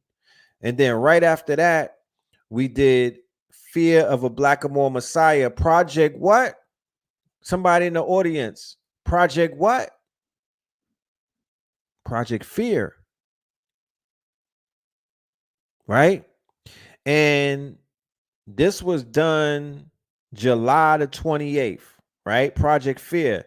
This is Netanyahu in the middle with the Jason mask on, right? This is Netanyahu with the Jason mask on, right? Because he's on his Jason shit. But think about it. I want to know from everybody in the audience, Project Fear, false expectations appearing real. Since July, has everything been about fear? Like this campaign that they're running and whatnot, has the media inundated the populace with the fear campaign? Has fear led since July? Because I got a whole laundry list of multiple fear campaigns that they've rolled out ever since July, leading up to right now. The last fear campaign was Hurricane Milton. Okay. The last fear campaign that they pushed down niggas' throats and whatnot was Hurricane Milton. Bro, I'm jumping out my sleep and whatnot. I'm not even in Florida. I'm hopping out my sleep like, oh shit, niggas. I'm thinking about Lieutenant Dan, my nigga. Why am I thinking about Lieutenant Dan at 5 a.m? Fear. I literally had to get on my phone and look at Tampa to make sure that Florida wasn't getting destroyed, bro. Because I've been to Tampa. I got family in Tampa, and I'm like, yo, I don't want that shit to happen to them. The way that they was cooking, they was like, fam, this shit is, they was literally like, say goodbye to Tampa. Say goodbye to Tampa. You know what I mean? Type shit. Say goodbye to Tampa. The motherfucking mayor of the told the people, you're gonna end up dead. That's not fear. What the fuck? What?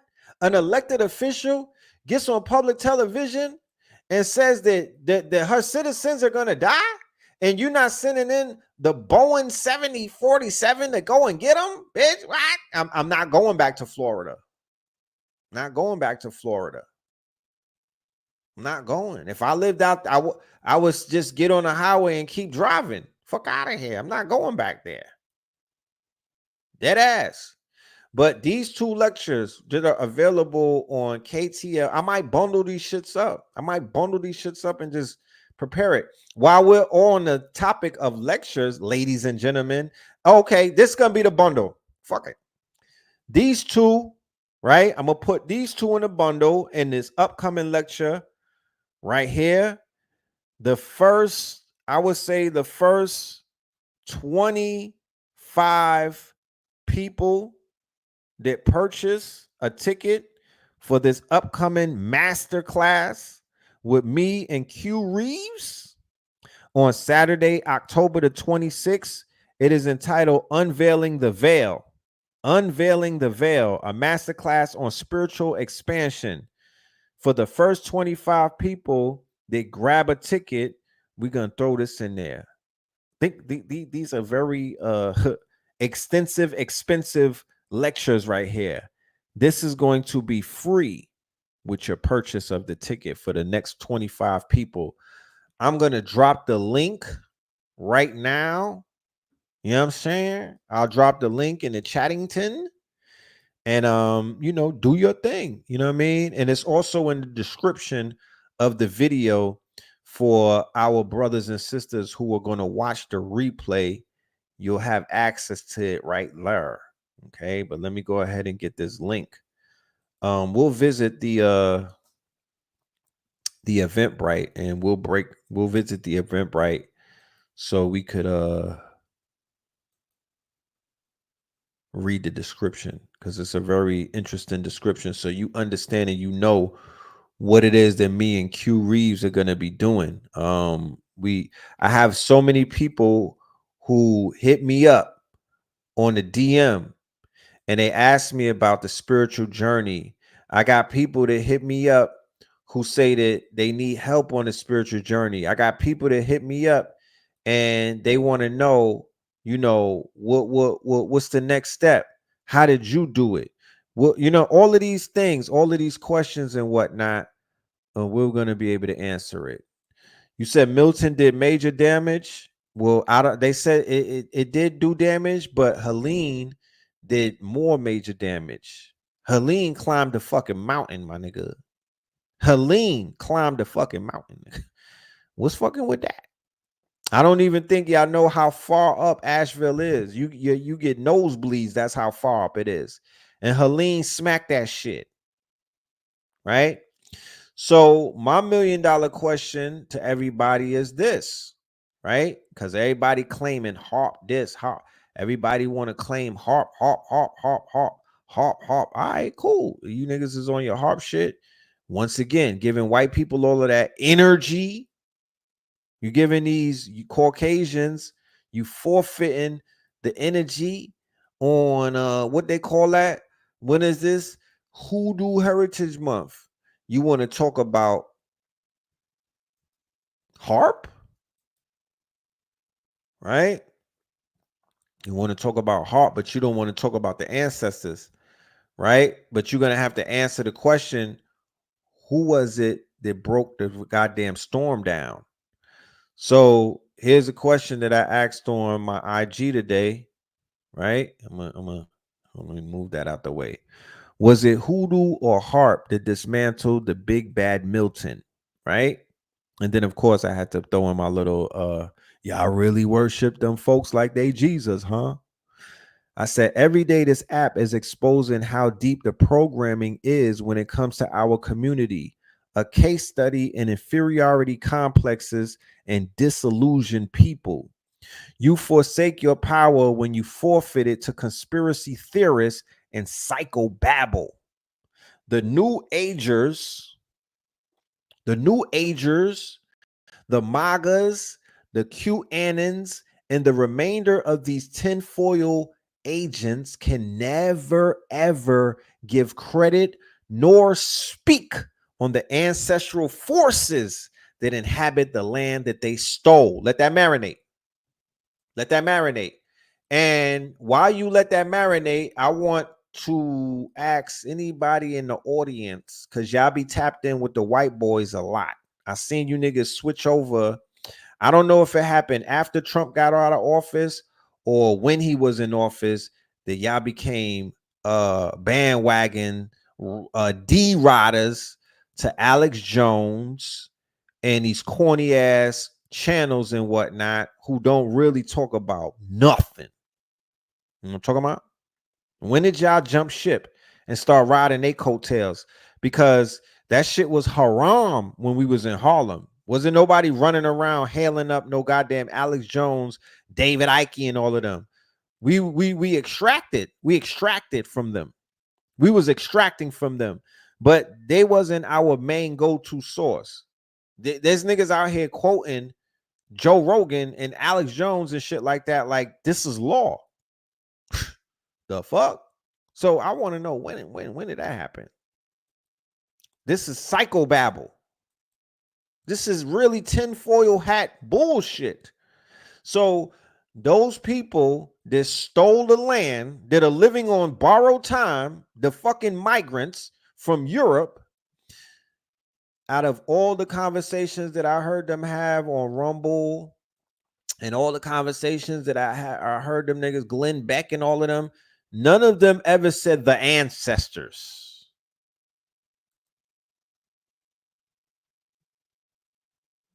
The sisters did a twerk ritual.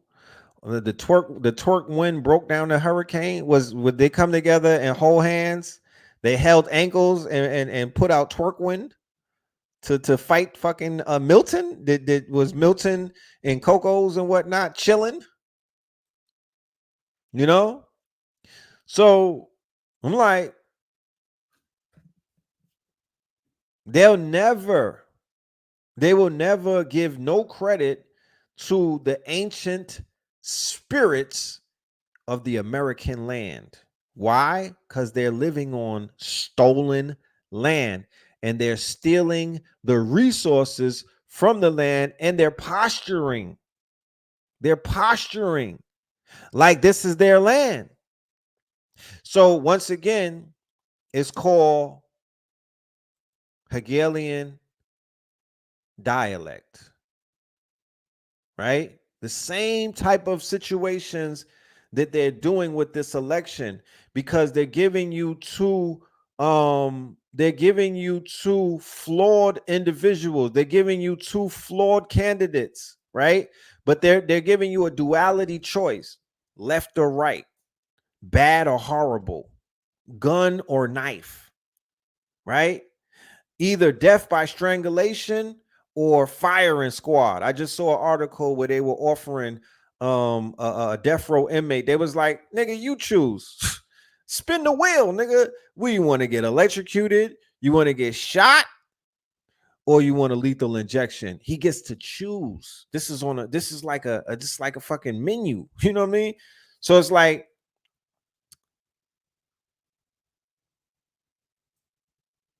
they're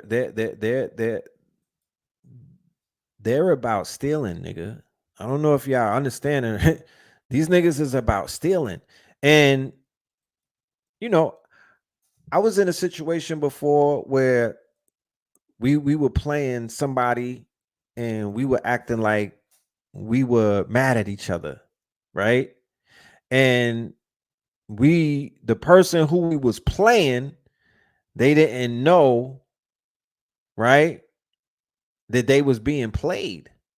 But because they thought I was having conflict with the person who I was faking a conflict with, they let their guards down and they was the monkey in the middle.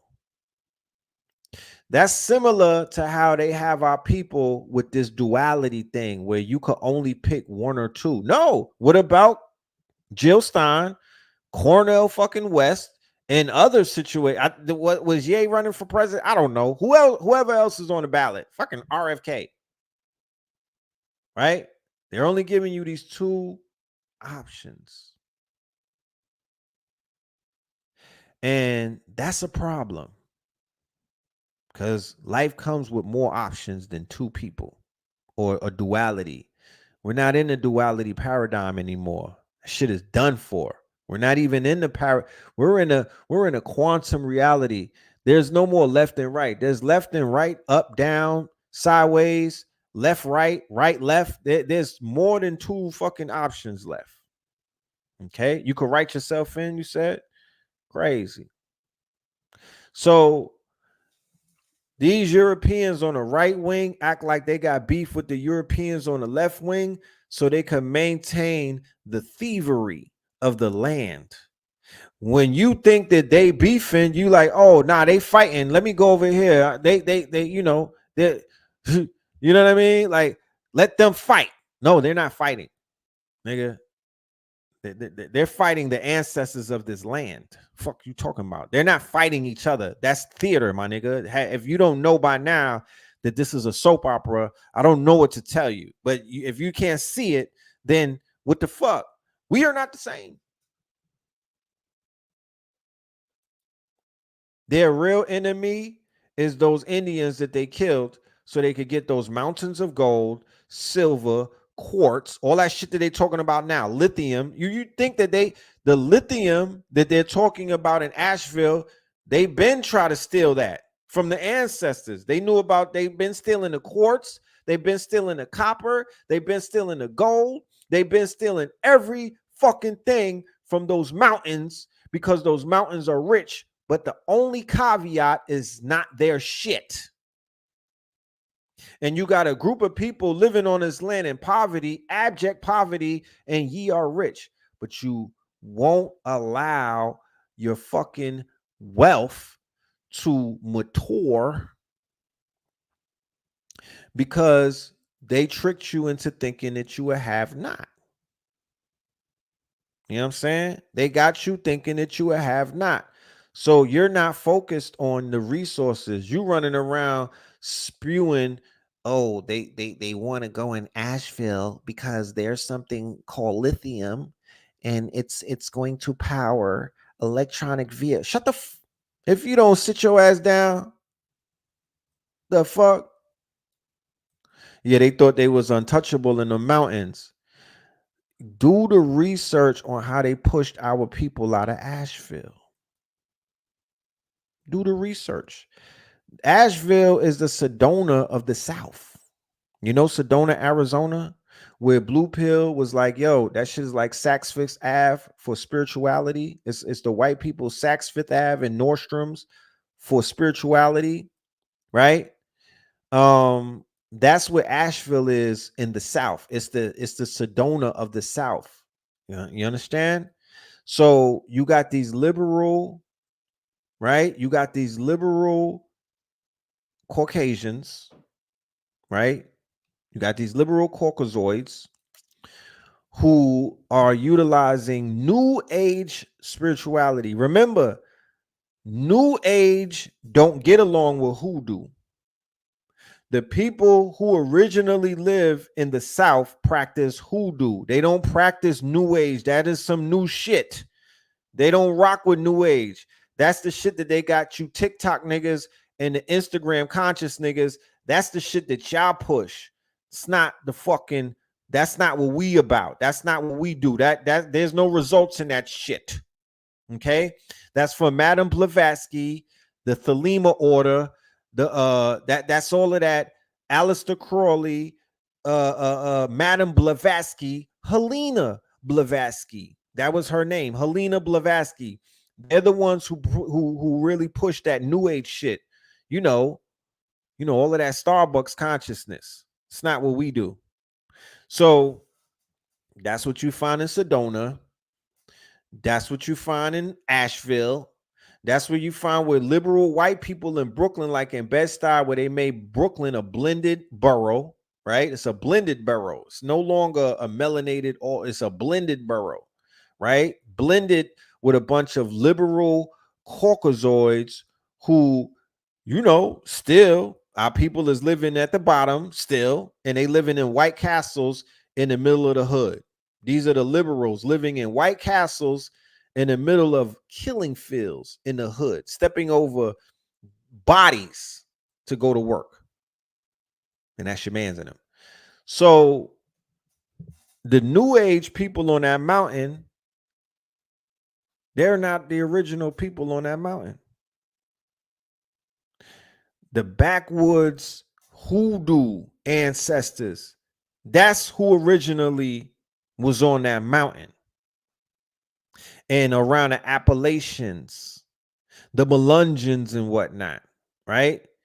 They were dealing with the swamps. When you talk about Florida and the swamps and whatnot, that was our people with the Seminole Wars and whatnot. It's Hoodoo Heritage Month. So, all right, boom. Yesterday, they was doing a lot of, the level of fear-mongering over the storm was crazy. Mass evacuation. They had all them people on that bridge and whatnot. Gas ran out. People who were still recovering from Helena had their whole houses messed up and whatnot. They was, they had to immediately evacuate, just drop everything and get up out of there, right? So they showed the fucking a picture of Milton, and the picture looked like a face. Let me pull that up, right? So they were they were seeding the minds of millions of people, cloud seeding, right? Cloud seeding. They was the same way that people talk about cloud seeding. Well, they were all well, you know that's cool, right? Cloud seeding, I get it. But what about seeding your mind with fear? That's also cloud seeding. They're seeding you with fear. They're pushing fear on you, and they're feeding that to you, and you may be susceptible to falling into that fear paradigm. So boom, they like, yo, this shit turned into a category 6. It's the fastest forming hurricane. They had the newscaster, the nigga crying on TV. Oh, get out of here. You had the mayor saying, if you're there, you're gonna die. And Lieutenant Dan was like, that's a crock of shit. I don't know what you talking about. I'm a hit this crystal meth and I'm gonna go to sleep. I'm gonna sleep through this bitch. I'll show you how strong this crystal meth is, nigga. You know what I mean? And you had people on IG like they crying, like, oh, my grandmother didn't want to leave. She's so wrong. She's just old and stubborn and whatnot. Granny gonna die. And it was like, how about Granny is older than your little wet behind the ears ass? Granny was chilling with Harriet Tubman and them. Granny know when to get up and leave because Granny is attached to the land still. How about that? Granny with the silky Hawaiian, but it's not a weave, it's her real hair type shit. You know that Granny, you know what I mean? Who practiced the hoodoo, who got jars underneath her bed and shit like that. So the elders are attached to the land. They was here before cell phones and beepers and the electronics, and they know when a real tragedy is coming. So they was like, I ain't moving. You know what I'm talking about? They're like, I ain't moving. There's nothing to move for. And I was like, oh, that's some bold shit. I'm online looking at like, Granny, you bold, but you go ahead. You know what I'm saying? Whatever, you know what I mean? Shit, you know better than I do. And they were able to,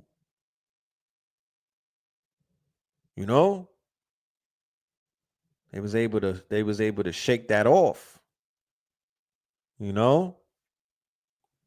They was able to shake that off, and they was able to survive, and they living legends now. They legends. You understand? Chimney Rock. Let's go and visit Chimney Rock. Who lives in Chimney Rock? What's the and I don't like to make this thing about race, but I work for the Census Bureau, so we gotta do an assessment as to who's who and what's what, because everything that I see, I look at it through the lens of I got melanated pupils and whatnot, so I'm looking at it through the lens of what's up with my people. How are my people doing? First and foremost, it's America first. Nah, niggas first. How they doing? What are they going through? And then we could get to other people afterwards, and then we begin to assess. Well, God damn it. Majority of white people got their shit washed up. Oh, a few melanated, but the majority of them were. Okay. Well, all right.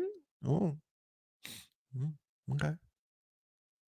Then I just sit back and I start thinking. So they basically said that this shit got washed away. Once again, the storm is an anomaly.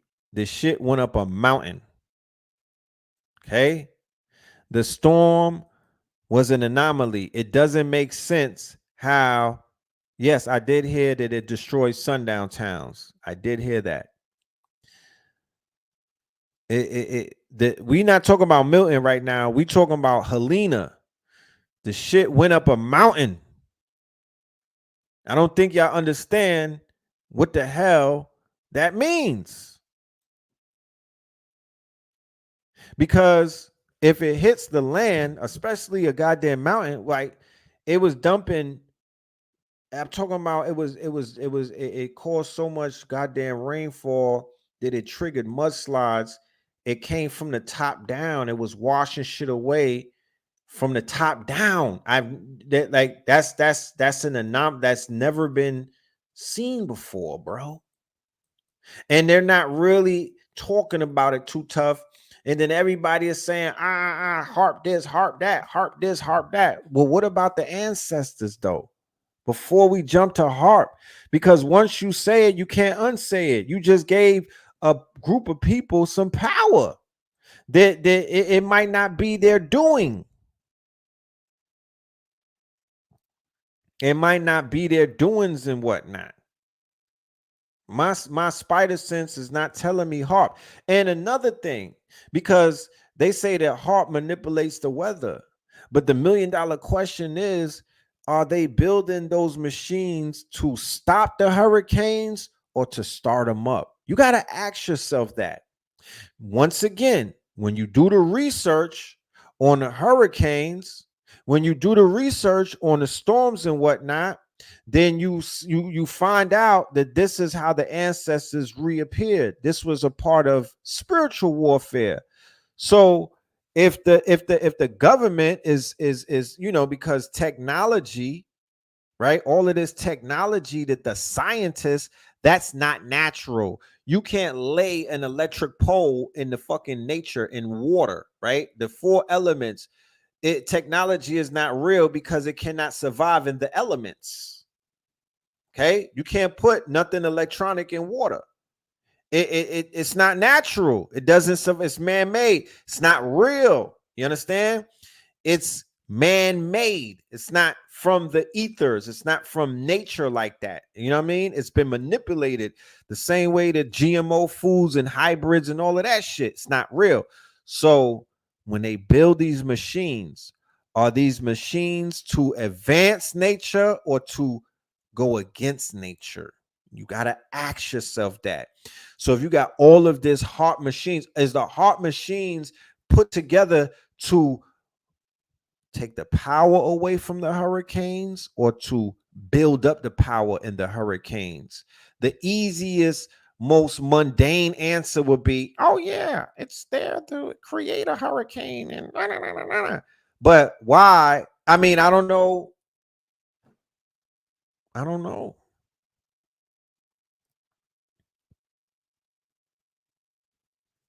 I don't know. I think they turn these machines on to weaken the hurricanes.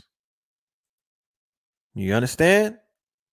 I think they turn these machines on to weaken the ancestors, to weaken what Marcus Garvey said, look for me in the whirlwind. They understand what that means. I think that some of that harp shit is to defend the land from the attacks, or the terra firma from the attacks of these natural, quote unquote, phenomenons. I won't call it a disaster. I call it phenomenons. So let me finish reading this shit. Was it hoodoo or harp that dismantled the Big Bag Milton? Yeah. So once again, like I said, the symbol of Milton was that big ass face and whatnot, where the eye it looked evil, right? It was looking evil and whatnot. So people was like, yeah, it's over. Like, Tampa is done. Like, look at that shit. It formed a face. It formed a face and whatnot. And something miraculous happened though. With all of this hoopla going on, and mad people was buying into it. False evidence appearing real. But if you could use media to encapture the minds of millions of people, right? If you could use media to program the minds of millions of people to think nothing about nothing but disaster and destruction and all of that, then you can exasperate. Yes, Milton was a slave owner, the Milton plantations. Yes, indeed. Milton was a slave owner, right? And Helena is Helena Blavatsky, the spiritualist who has something to do with Pascal Beverly Randolph's death, allegedly. So, and Hurricane Helene happened multiple times, not just once. There's like 5 or 6 Hurricane Helenes. So people are saying that the face looked like Jigsaw. But with all of that being said, like I was just saying, you would think with the collective's mind on this shit causing destruction and damage that it would get stronger, because that's how it works. The mind of the collective, to that the God bodies say, that the earthquakes and tornadoes and hurricanes are caused by the mind of man. What happened between them showing this face on social media, which was this came about 4 or 5 o'clock, and Helene and Milton made landfall, what, about 10 or 11 o'clock last night, maybe midnight or something. They lost the eye. So as you can see, the eye is right here, right? Hurricane Milton shows his face. The nigga got an eye with bags under it. At some point, the eye dropped out. They lost the eye, right? And then after they lost the eye, right, they said that the power of the hurricane, which they said gained power and strength in the fastest amount of time that they've recorded before, they was like, yo, this shit is getting weaker and weaker, right? Even though I seen the motherfucking tornadoes. How many tornadoes did it let off? 60?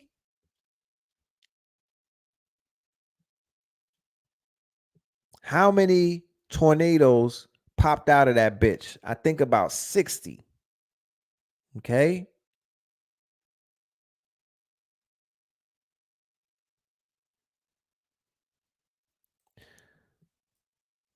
So if it was HARP, going back to my initial question, because you niggas love giving these people power that they don't even deserve. If it was HARP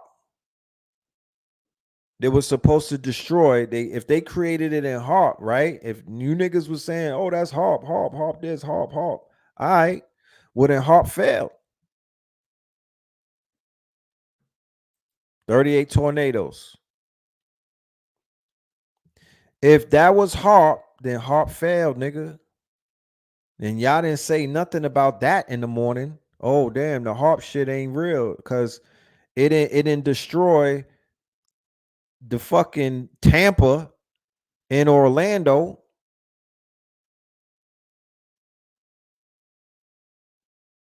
And Jacksonville, like they kept saying that it was gonna do. I mean, just looking at the goddamn picture or the satellite picture of the hurricane, it was like they about to get that business. Somebody said the eye went to Cracker Barrel. Tornadoes popping out the layer like gremlins. You know? So what made this was a miracle.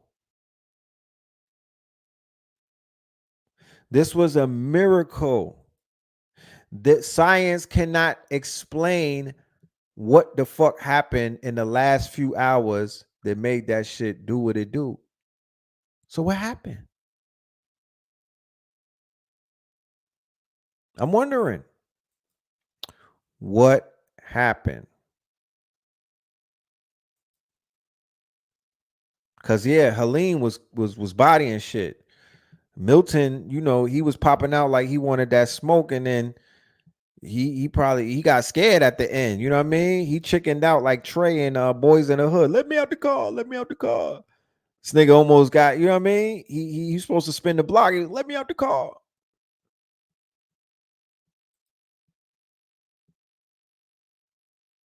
So, what was it? I'm wondering.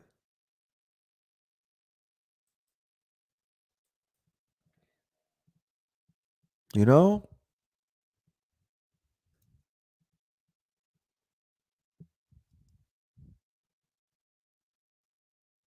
You said Hellboy, the Crooked Man movie is foretelling Hurricane Helene in North Carolina. Okay, I got to check that out. The hurricane was drunk. It was on that Don Julio. You know? It was on that Don Julio. Did DeSantis jump in? Did they drop DeSantis into the middle of the hurricane?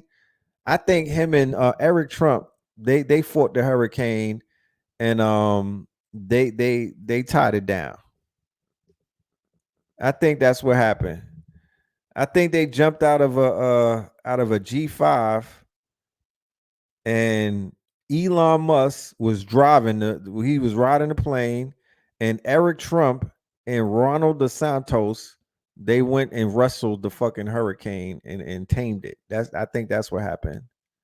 You know what I mean? Because I mean, that sounds just as credible as you niggas are saying all of that harp shit. You might as well give these people all of the powers. You might as well forfeit your powers and throw it over to them. God damn it. The Sahara was flooded. Look, nigga, was that harp too? The Sahara is flooded. Okay. What I did see is there was an article. Oh, now this shit want to act slow. There was an article, right? I'm gonna go to that in a minute, but let's see the Sahara flooded. This shit is, I never seen no shit like this before. The Sahara flooded. That's how much rain fucking fell in New York. I mean, in America, it was enough that the Sahara flooded, nigga. So what's that about? Look at that.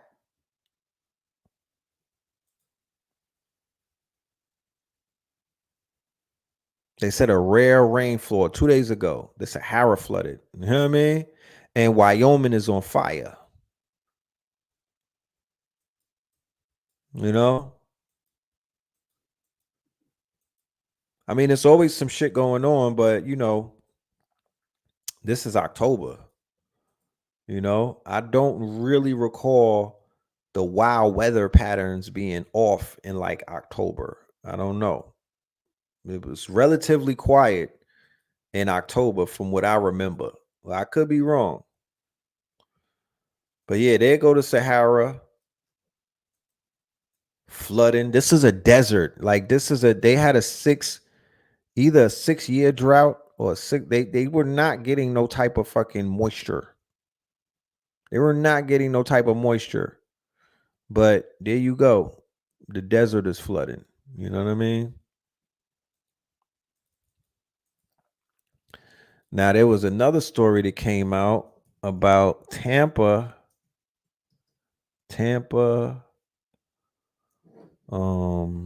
Indian grave site destroyed. Let's see what comes up.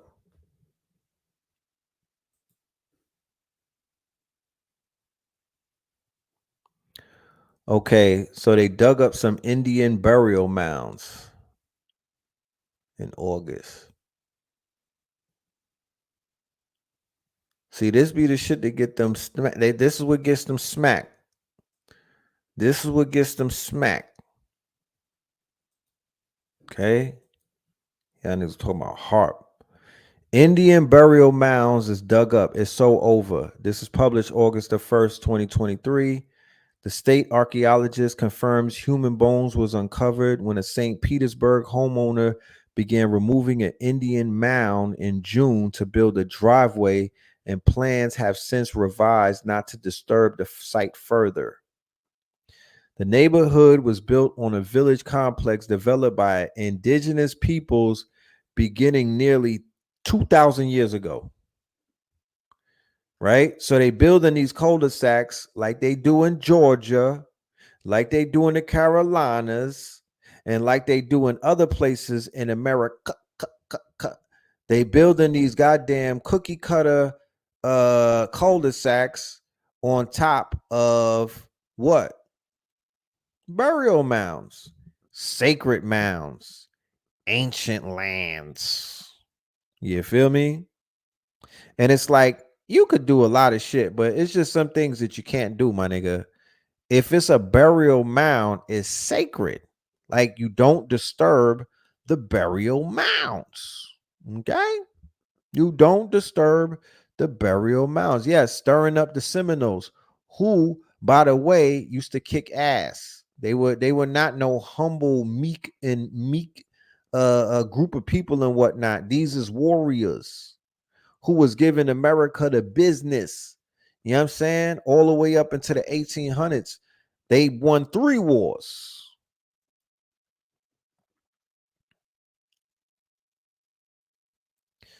So the Indian mound stretches across the front yards of 4 homes. Karen lives in one of those homes and says she would never consider altering her Indian mound. We would never touch it. I love my Indian mound, she said. It makes this area unique. Karen, if you don't take your ass somewhere else, the hell would you don't even know, man.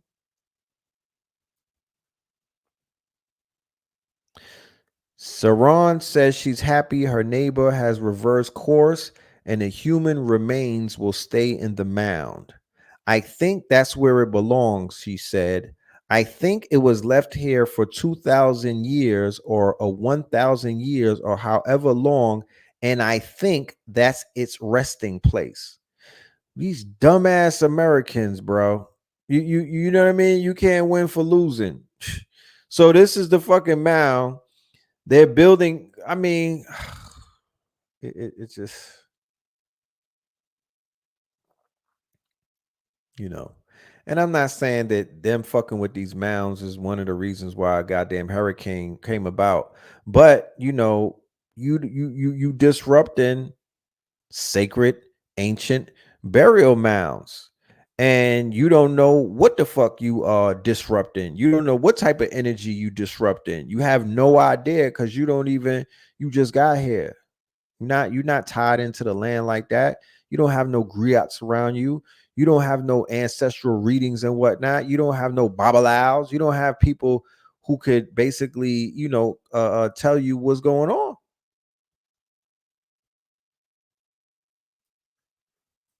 Why is America and surrounding islands the only ones that get hit with the hurricanes? Yeah, you got to ask that question. You know, a lot of people would say that it has something to do with the routes that the slaves came through. You know what I mean? And that's the spirit of the ancestors on the ocean. You know what I'm saying? When you do the research as to how do the ancestors, right? How do indigenous tribes, how do natives, what are their interpretation of what they misnomered a hurricane and what do they call it? And what does their folklore tell them about these storms and whatnot? When you get into shit like that versus reading a fucking science book ain't gonna tell you nothing but some shit that these people made up recently.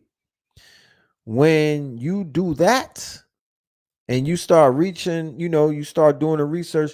All right, what did this tribe say? What did the Seminoles say about these storms?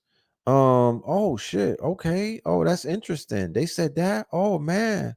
What did the Hopi prophecy say? Oh man. Oh wow.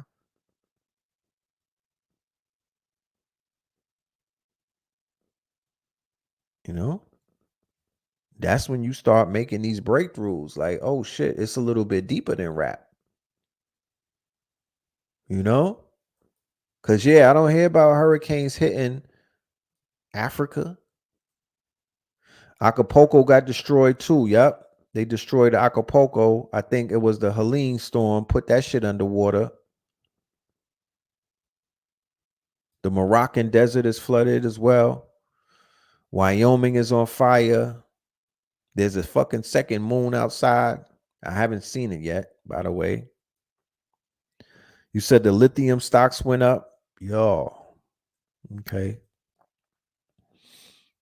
You know, the lithium stocks. Yeah.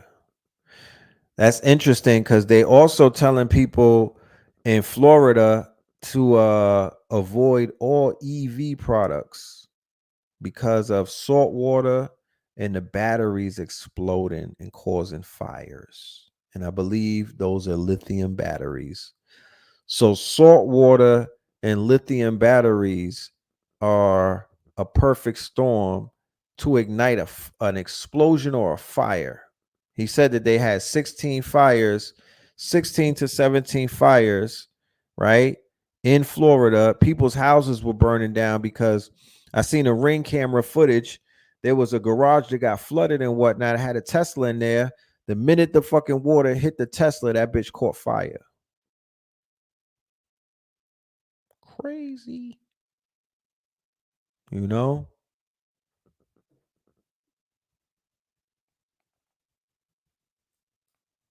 If you read if you read creation stories, you'll learn the knowledge of each tribe. Facts. Facts. You know? So Asia get typhoons, and who gets the monsoons? Africa gets the monsoons. You know? So I guess they just spreading it around and whatnot. But my $1 million question is this, and nobody wants to, you know, and people might overlook the fact Milton formed in the Gulf, right? In that pocket. What the fuck is in that pocket?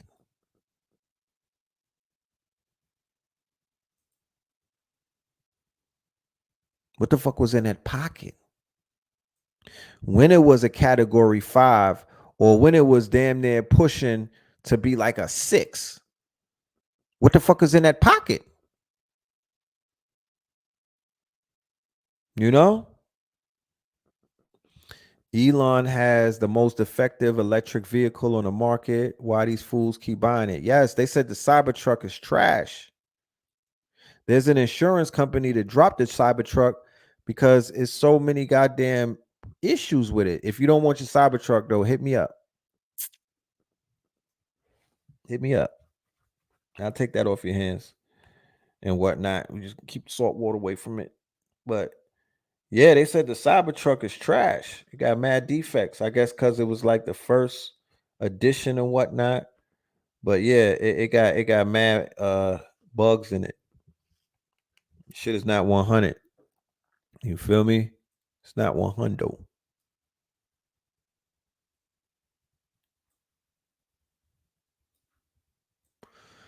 So yeah, that's by the isn't that pocket?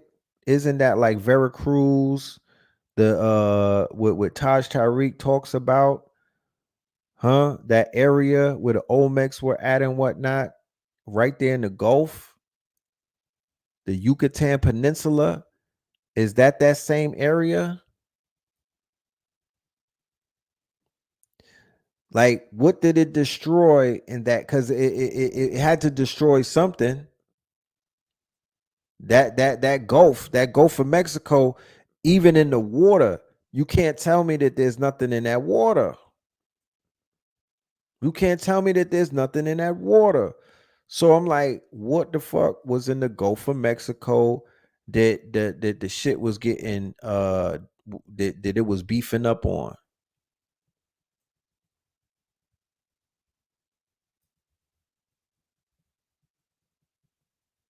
You know? You said sharks. Do they got like underwater pyramids over there? You feel me? It's something over there.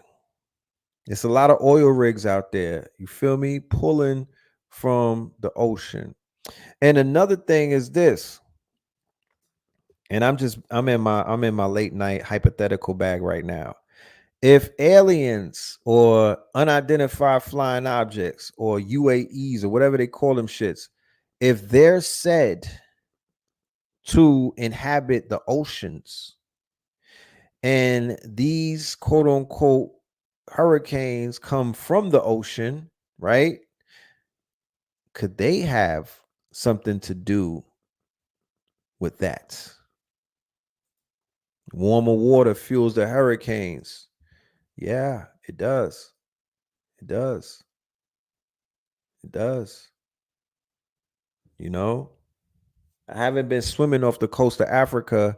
I'm just wondering how warm is that ocean? You know what I'm saying? But think about it. No, they that's what I'm saying. They said that the UFOs and whatnot is in the water, right? Yeah, Fukushima and whatnot off the Pacific. They said the unidentified submerged objects and the other ones are is that you know, because is the tornado is that could be a weapon of these quote unquote, they might be in the motherfucking storm. You know what I'm saying? They might be in the storm. They had a picture of a great wheel, of a black wheel over Florida. I mean, think about, I don't know. I'm just speculating at this point. Because what I do know is the shit that they be telling us is not real. It don't make sense because it got too many holes in it. You know?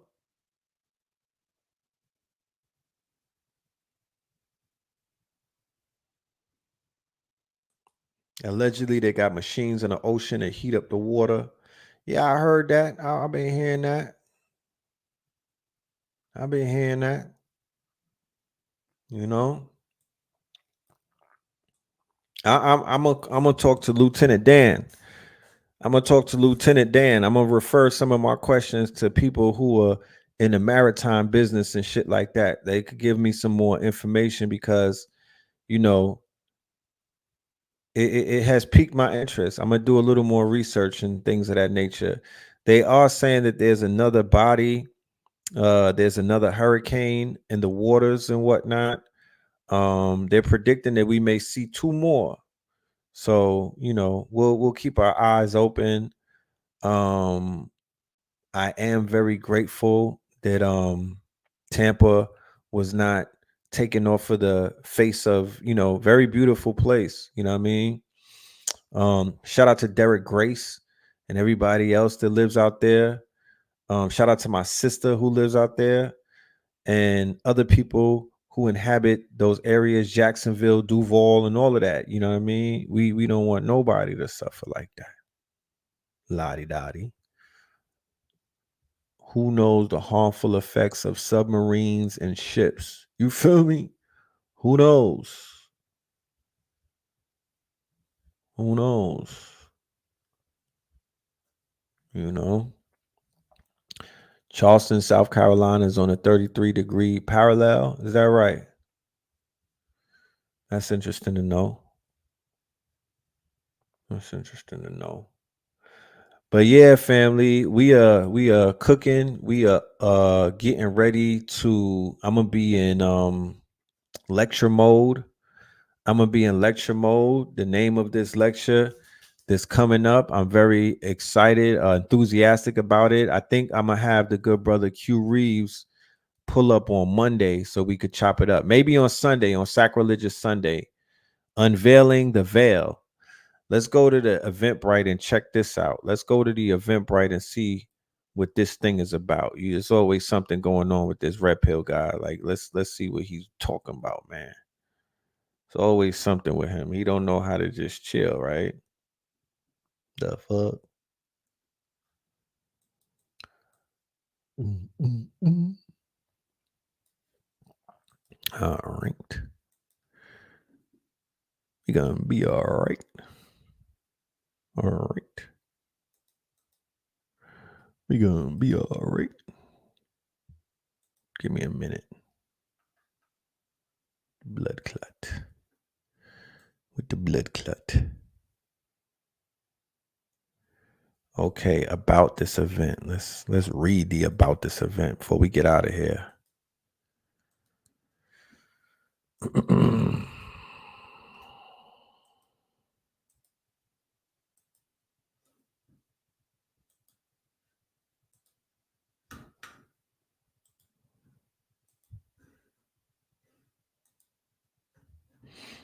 Okay. So,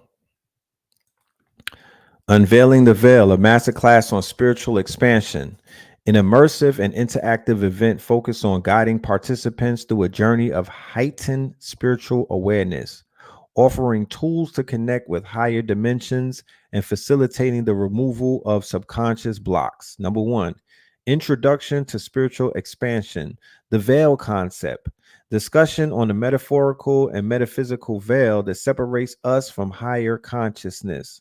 This would include the history and significance of veils and spiritual traditions, understanding spiritual expansion, explanation of how one can expand their spiritual awareness by removing these layers of mental, emotional, and energetic barriers, the role of higher self, insight into the concept of connecting with the higher self and unlocking deeper layers of the subconscious. Number two, guided meditation and visualization, veil removal process.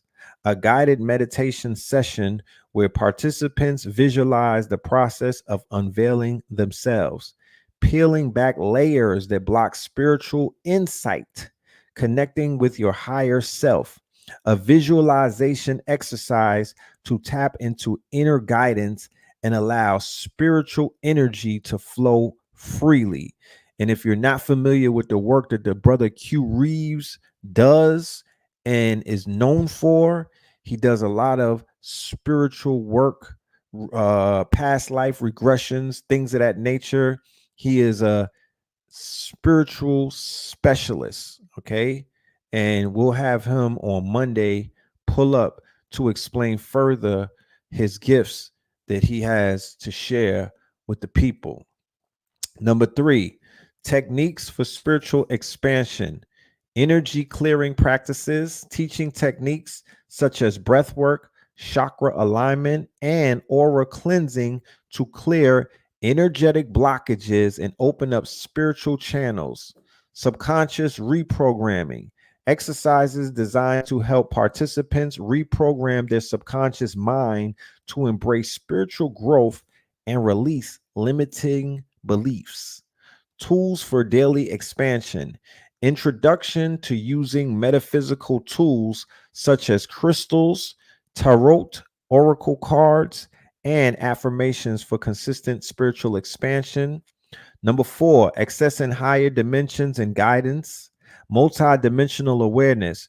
Teach participants how to access and interpret messages from higher dimensions, spiritual guides, or angels. The art of channeling, an introduction to basic channeling techniques to communicate with higher beings or this universal consciousness. Sacred space creation, how to create a sacred space for spiritual practices, making their home a sanctuary for spiritual work. Number five, personal and collective ascension, individual spiritual path, how to stay true to one's unique spiritual journey while expanding personal awareness, the power of collective energy, emphasizing the role of collective consciousness in spiritual expansion and how participants could contribute to raising the vibrational frequency of their community or group. Q&A and interactive sharing, a space for participants to ask questions and share their personal experiences, allowing for deeper reflection and support within the group. Closing ceremony, a collective energy circle virtually where participants focus on integrating the knowledge gained, grounding their energy, and setting intentions for continued spiritual growth. This event would offer both practical tools and metaphysical teachings, guiding participants towards a deeper connection with their spiritual essence. It will be 2 to 3 hour event, depending on how in depth each section goes, right? So that's the flyer right there. It's $77. Me and a good brother towards the end of the month, Saturday. It's going to be on a Saturday at 8 p.m. More than likely, it will go into the midnight hour. And yeah, me and a good brother we're gonna cook. You know what I'm saying? You click the link, but it didn't give you a way to purchase. That's strange. Let me put the link right here in the queue. Boom, I just dropped it. Email me. I'm gonna send you my email. Email me and give me your email, and I will send you. Everybody that's purchasing tonight, you're gonna get those other 2 lectures that I just showed you. I'm going to be very generous and give you both of those for the free 99, because I definitely want you to get this information that we put out. Remember, we put out information months ahead, and it takes a few months for the information to even come about and mature and pop out. So we might do something in July, right? Like I did this cover right here. I put Puffy on the cover because I knew, right? I knew that he was going to have his day, right, during the Jason months. It might not be in July, August, September, but I definitely knew before the Jason months was up, he was going to get his ticket and whatnot. And that's exactly what happened. I threw Donald Trump up there. You know what I mean? I threw Putin up there. I threw the Pope. I still got the Pope on a clock. You know what I mean? I threw Homelander up there because, you know, this whole shit is an episode of The Boys. You know what I mean? And Homelander, and it is still right. It's still doing what it do. You know what I'm saying? You really, if you know what you're seeing, you know what I mean? And of course, Project Fear, this whole hurricane shit, fear. This whole hurricane shit, fear. Do I have any more panic shirts? I'm me and the sister Khadija, Panic's wife, we're talking about, you know, we've been communicating. What I do have that we just dropped is Dick Gregory, C. Freeman L., Delbert Blair, and Phil Valentine. Those are what we're gonna be releasing and whatnot. Let me see if I might have a image of the shirts to show you and whatnot. But yeah, we cooking. We got some new shit, and it's crazy. It's crazy. These new designs go stupid. So to commemorate Baba, of course, with his date coming up, with his lecture coming up, we put something together for him and whatnot.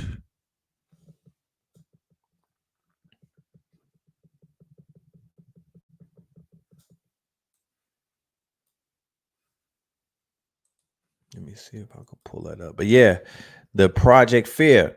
So, you know, they've been playing this fear thing. They're going to be playing this fear thing up until the day of this and then after that, because keep in mind, if Kamala wins, they're going to push the fear button on the Trumpers acting up. They're going to have everybody scared that the Trumpers are going to act up and whatnot, and they're going to go crazy and they're going to be purged. You know what I mean? They're just going to push fear heavy. I already know. I promise you, I just know how this shit works. You know what I mean? I've been studying these people long enough to know how they play and whatnot.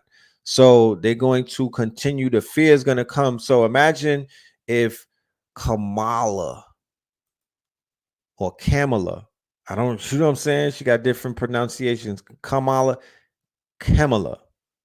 You need the Noble Drew Ali shirt. All right. So there's those are the ancestors, and that's the ancestors. These are the master teachers. And when it comes to Noble Drew Ali and Elijah and whatnot, those are coming. Those are the ancestors. Yes, Diddy is a story of fear. All of that is fear. Baby oil, fear. The Cassie tape when it dropped, fear. Him and Justin Bieber, fear. It's all fear-based. So they seeded the population with the fear shit, and they just been feeding them fear after fear after fear. They tried to kill Donald Trump, allegedly. That shit was bad theater and whatnot. You feel me? Allegedly. But it's still fear-based because Lico, it's my guy right here. This is the designer who's been working with me. This brother's a genius, right? You said he was giving Bieber back shots on that tape. God damn, yeah. Y'all. If you watch that tape, then you gotta ask yourself, what the fuck? I'm not watching no Bieber getting his cheek smacked by P. Diddy. You know what I'm saying? Can't do it. But if they drop a video of Sean Puffy Combs and that little white and that young Caucasian child, oh my goodness. I don't even know. I can't even envision what's gonna happen, but it's gonna go crazy. But yeah, they're going to push the fear all the way up to January the 6th, right? Which would be like around the time of, and then inauguration and all of that. So, you know what I'm saying? Like, just know what you looking at when you see it, type shit. Just know what it is when you see it. You know what I mean? Cause you know, those are the games that they play. Those are the games that they play, And we welcome it. You know what I'm saying? We welcome stupid shit like that. Like, it is what it is. It is what it is. Hold on. Let me still getting this design so y'all could check this out.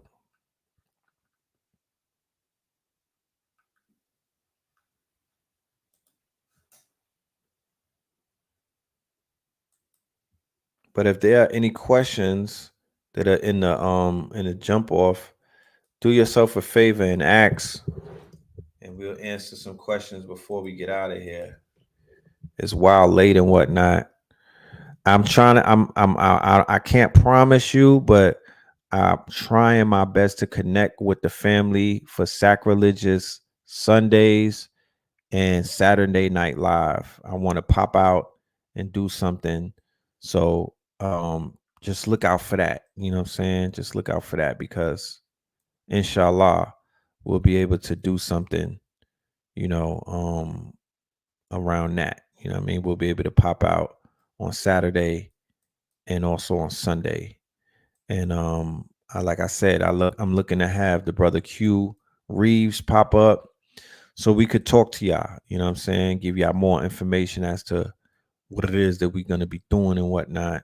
And why you need to be there, because people might hear what we doing and be like, what that got to do with me? Say less. You know what I'm saying? I'm going to show you.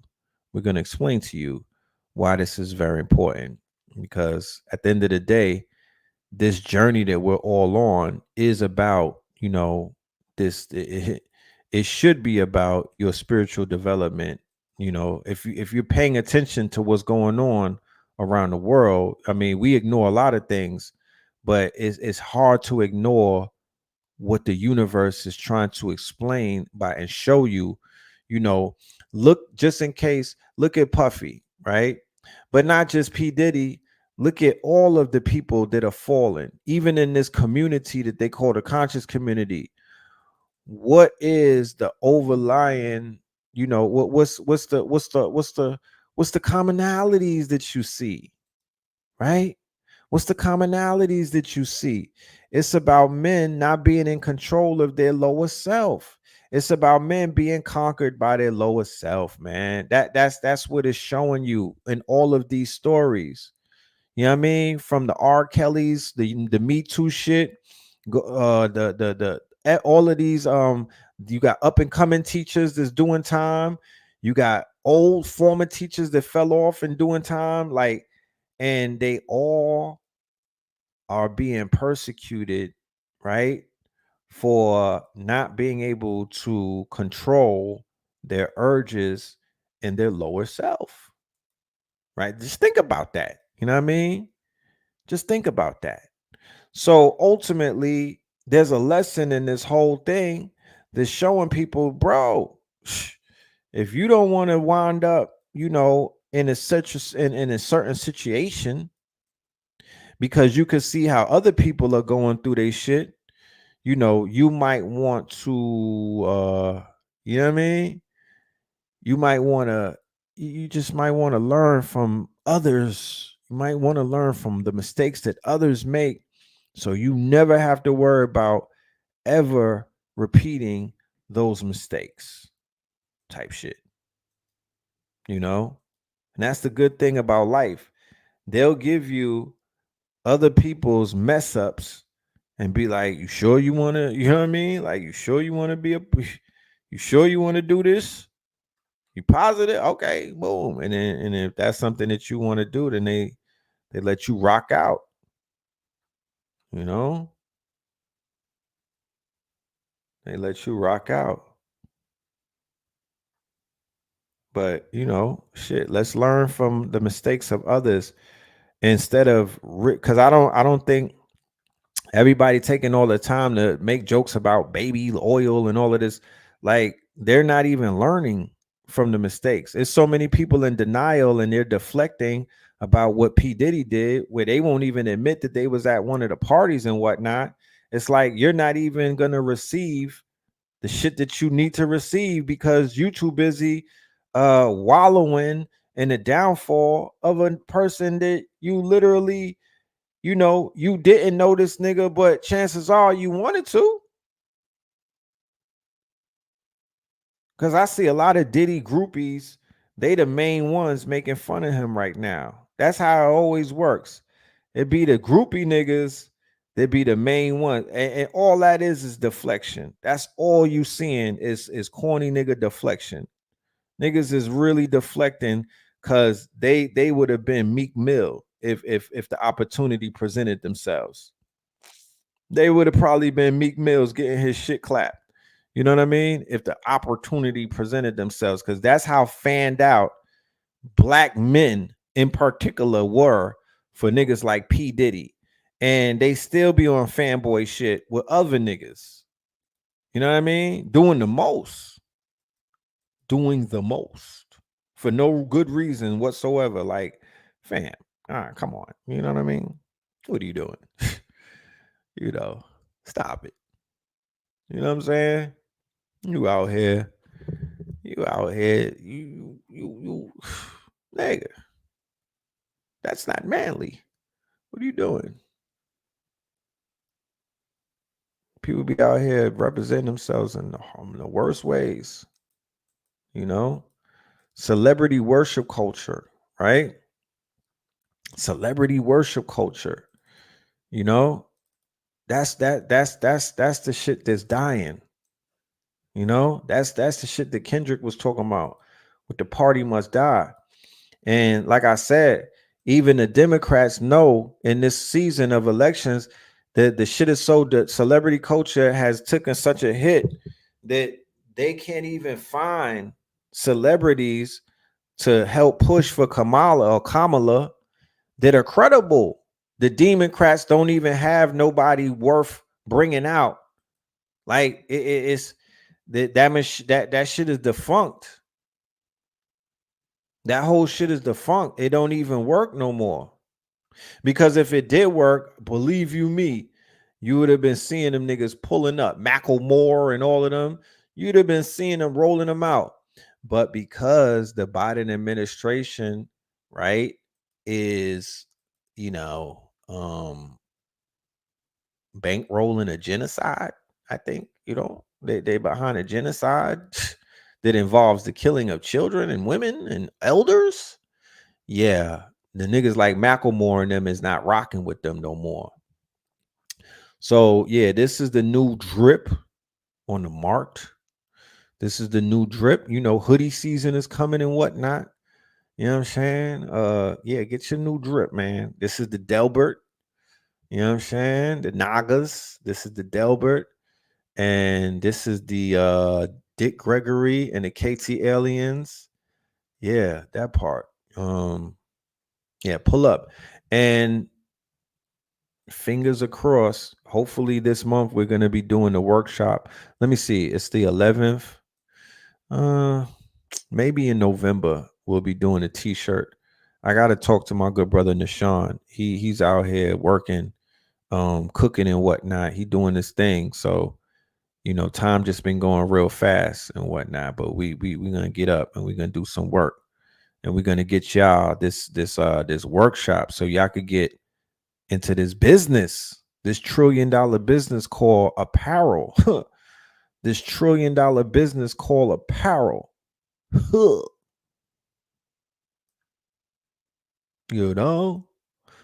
Let me see that story. I didn't see that. 68 Peckerwood's charged with trying to start a race war. Let me guess. They're from North Carolina. Yo, where PD Pablo at? North Carolina. Come on and raised up. Somebody said New York hip hop is gay as fuck. Please elaborate on that. Let me. What artist you talking about? What artists are you talking about? Man. Do a Saturday Night Live skit type show and live in color. That would be dope. That would be dope. That would be dope.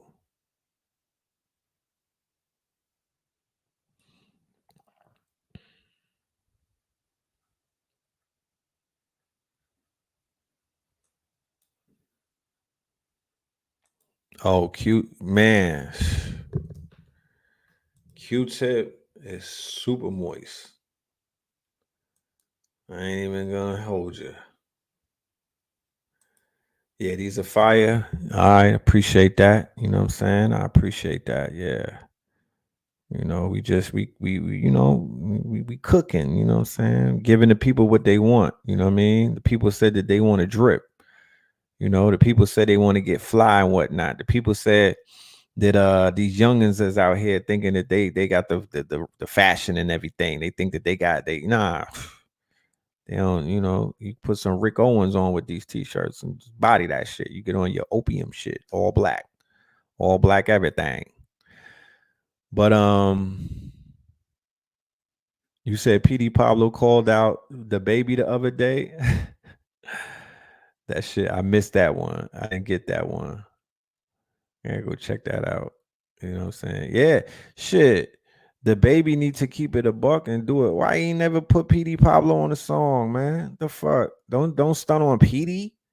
Nigga, PD was that guy back in the days. Are you dumb? I didn't even. Nigga, he put North Carolina on the map. For real, for real. Put him on a map. Oh, you want to see the C Freeman L1? Okay, give me 1 minute and then we out of here real quick. Let me pull that one up. Shout out to everybody getting a ticket. I see y'all not waiting. Y'all not playing. Okay, that's what's up. Y'all intentional. Okay, where's the C Freeman? Oh, give me 1 second. The C Freeman is fire too. I'm not gonna hold you.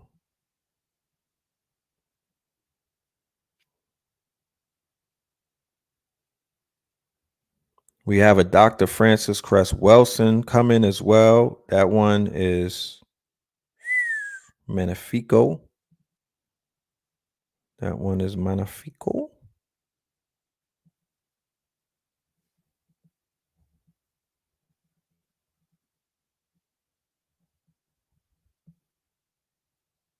And that one also is going to have a component on it that will be very it's going to be cutting edge. We technology is our friend. Technology is our friend. So we're going to put some tech with it. I have been inspired by Nipsey and what he's doing over there. What he was doing with the what's that called? Marathon.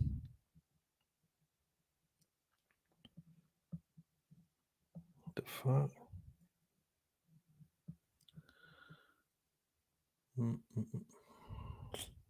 That's airdrop. Huh? Shit wanna act stupid.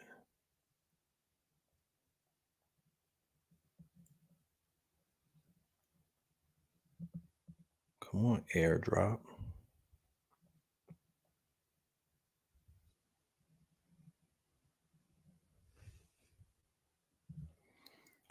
North Carolina.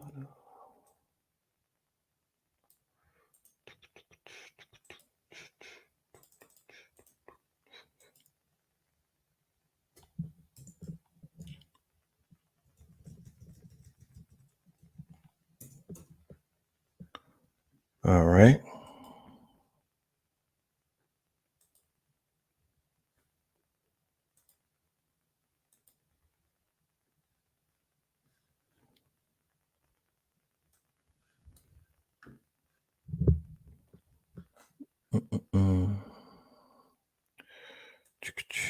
C. Freeman.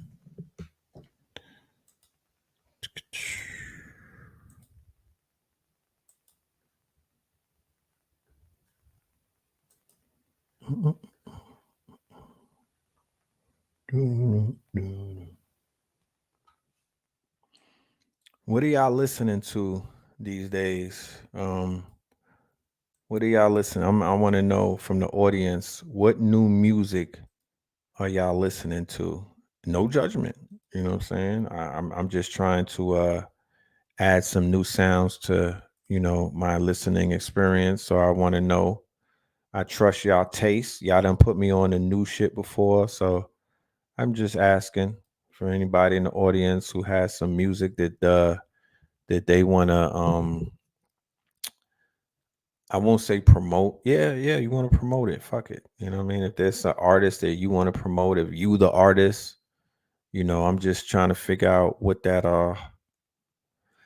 what nigga you know something? I had no idea. Cause I got the T-shirt. They not like us. You know what I mean? I've been selling the merch, but I thought that the song died out. I was like, I wasn't even pushing. I didn't put no money behind the commercial, the Facebook marketing. I'm like, you know what? That song is played out. You know what I mean? It died. Come to find out, I look up the other day, and the shit is still number one on a Billboard. Are you rocking with Shabuzi? This is still number one. I'm like, they still listen. That shit is still on the top. God damn. It has to be niggas in India listening to it or something. Cause the fuck. Okay, the Cloaks, Gel Rock, and AWOL 1. Interesting. I heard MC Light had a project out. I heard. Is it fire? Is it Fuegos? MC Light, right? Yeah, that's a legend right there. That's a legend. Seems like a lot of the legends are coming out with albums and whatnot. They must know something that we don't know and whatnot. It seems like the legends is doing a thing. But shout out to her. Definitely shout out to her and whatnot. I'm gonna go and check that out now that y'all mentioned it. You know what I mean? I'm definitely gonna check her out. MC Light. Where can I find that at?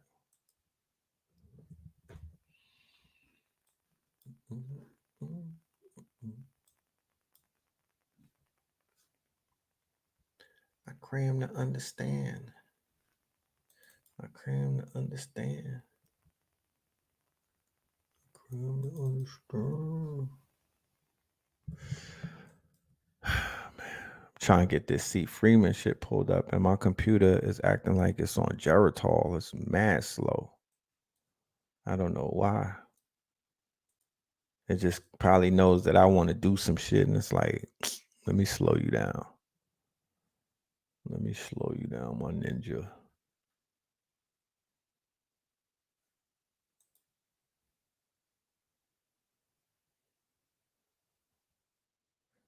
But yeah, once again, for the people that just coming in here on Saturday, oh, J. Cole's new song.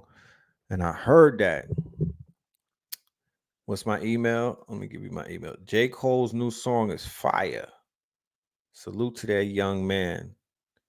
J. Cole's new song is fire. It's on point. It's poignant. It's revealing, you know. And the timing on that shit was right. He timed it right. He still has a redemption arc.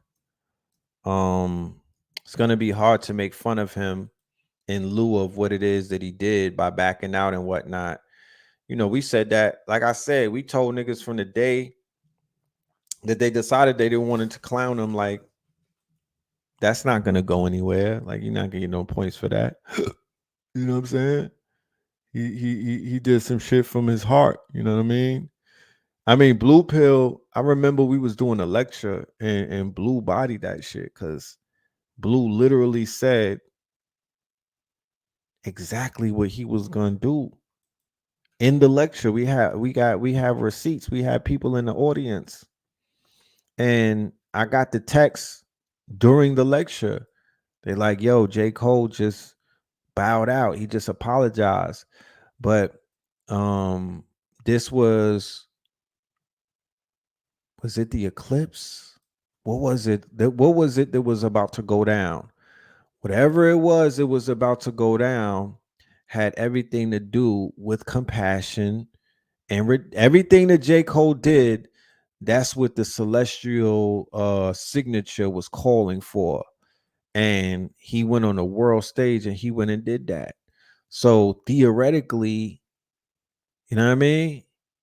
Theoretically, he's the benefactor of that situation because he was his time, he was on time, and then he did what needed to be done. So voila, magic, you know what I mean? He reaps the rewards of that. He shall reap the rewards of that. And you know, real hardcore J. Cole fans, they're gonna rock with him regardless. Like nothing is gonna, you know what I mean? Niggas is gonna ride with him. Pause. And they're gonna hold it down. You know, they're gonna hold it down.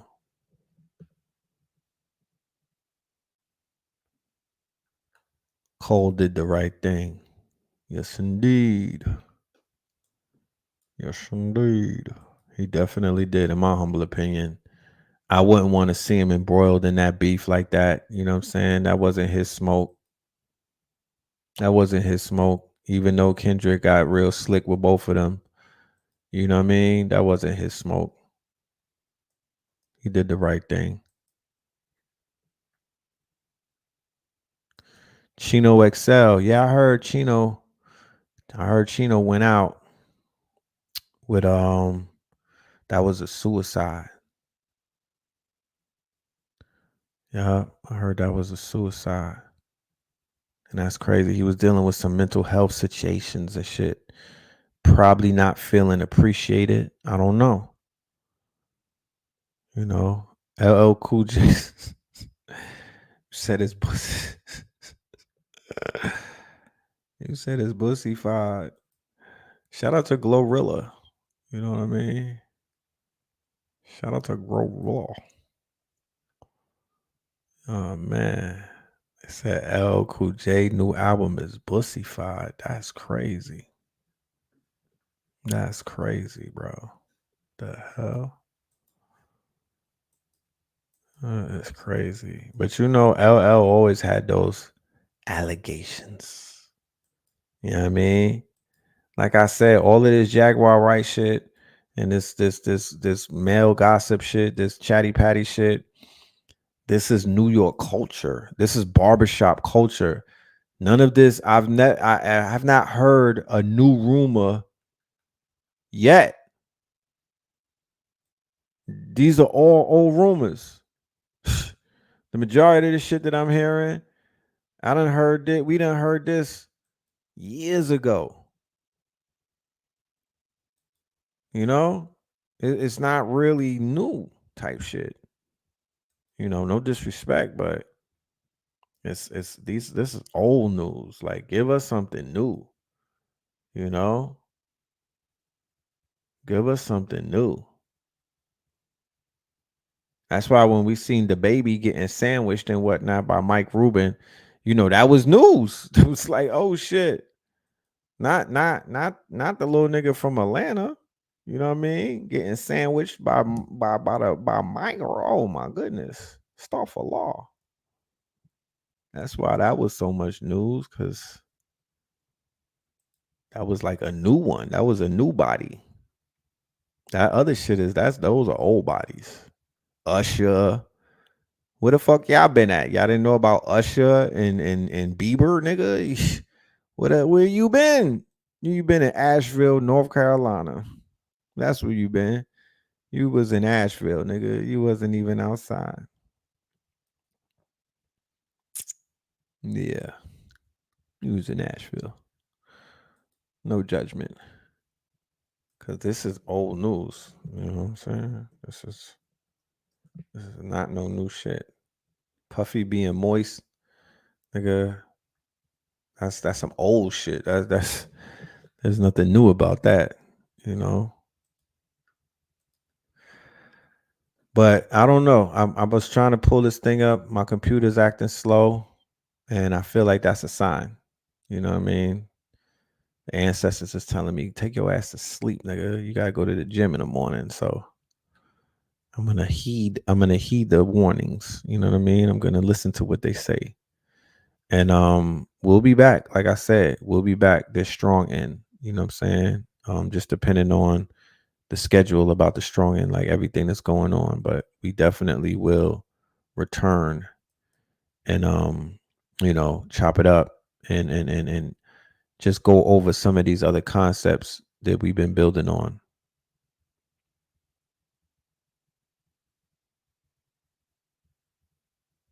You know. So, with that being said, love and light to the family. Y'all stay dangerous. You dig? And we're going to end this off with the Red and Blue Facts Remix. You heard? Peace, love, and light. 1.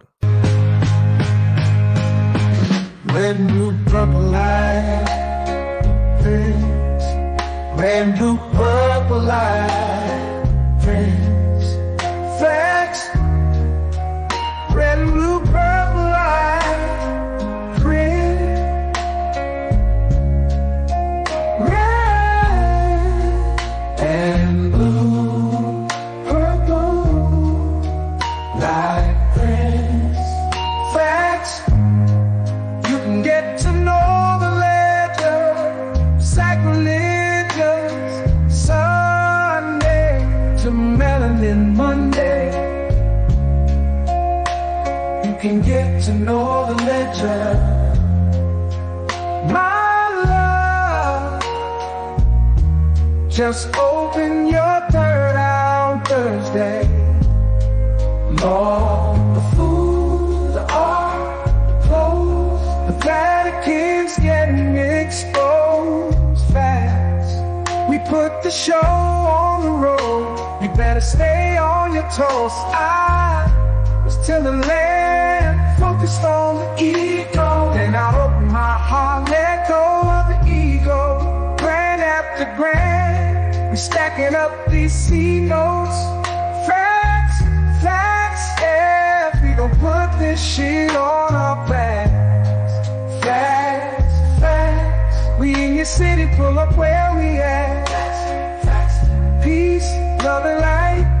Peace, love to the family.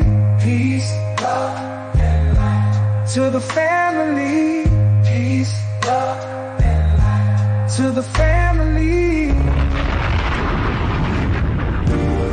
These days and time, black man, is going to be the time that you have been waiting for. You came here for a reason. Whatever pressure, whatever adversity, whatever the fuck you feel, feel. I don't know what you feel. But whatever you may be feeling is going to push you, and it's going to provoke you, and it's either going to make you or break you. Similar to how pressure busts pipes or the shit makes diamonds.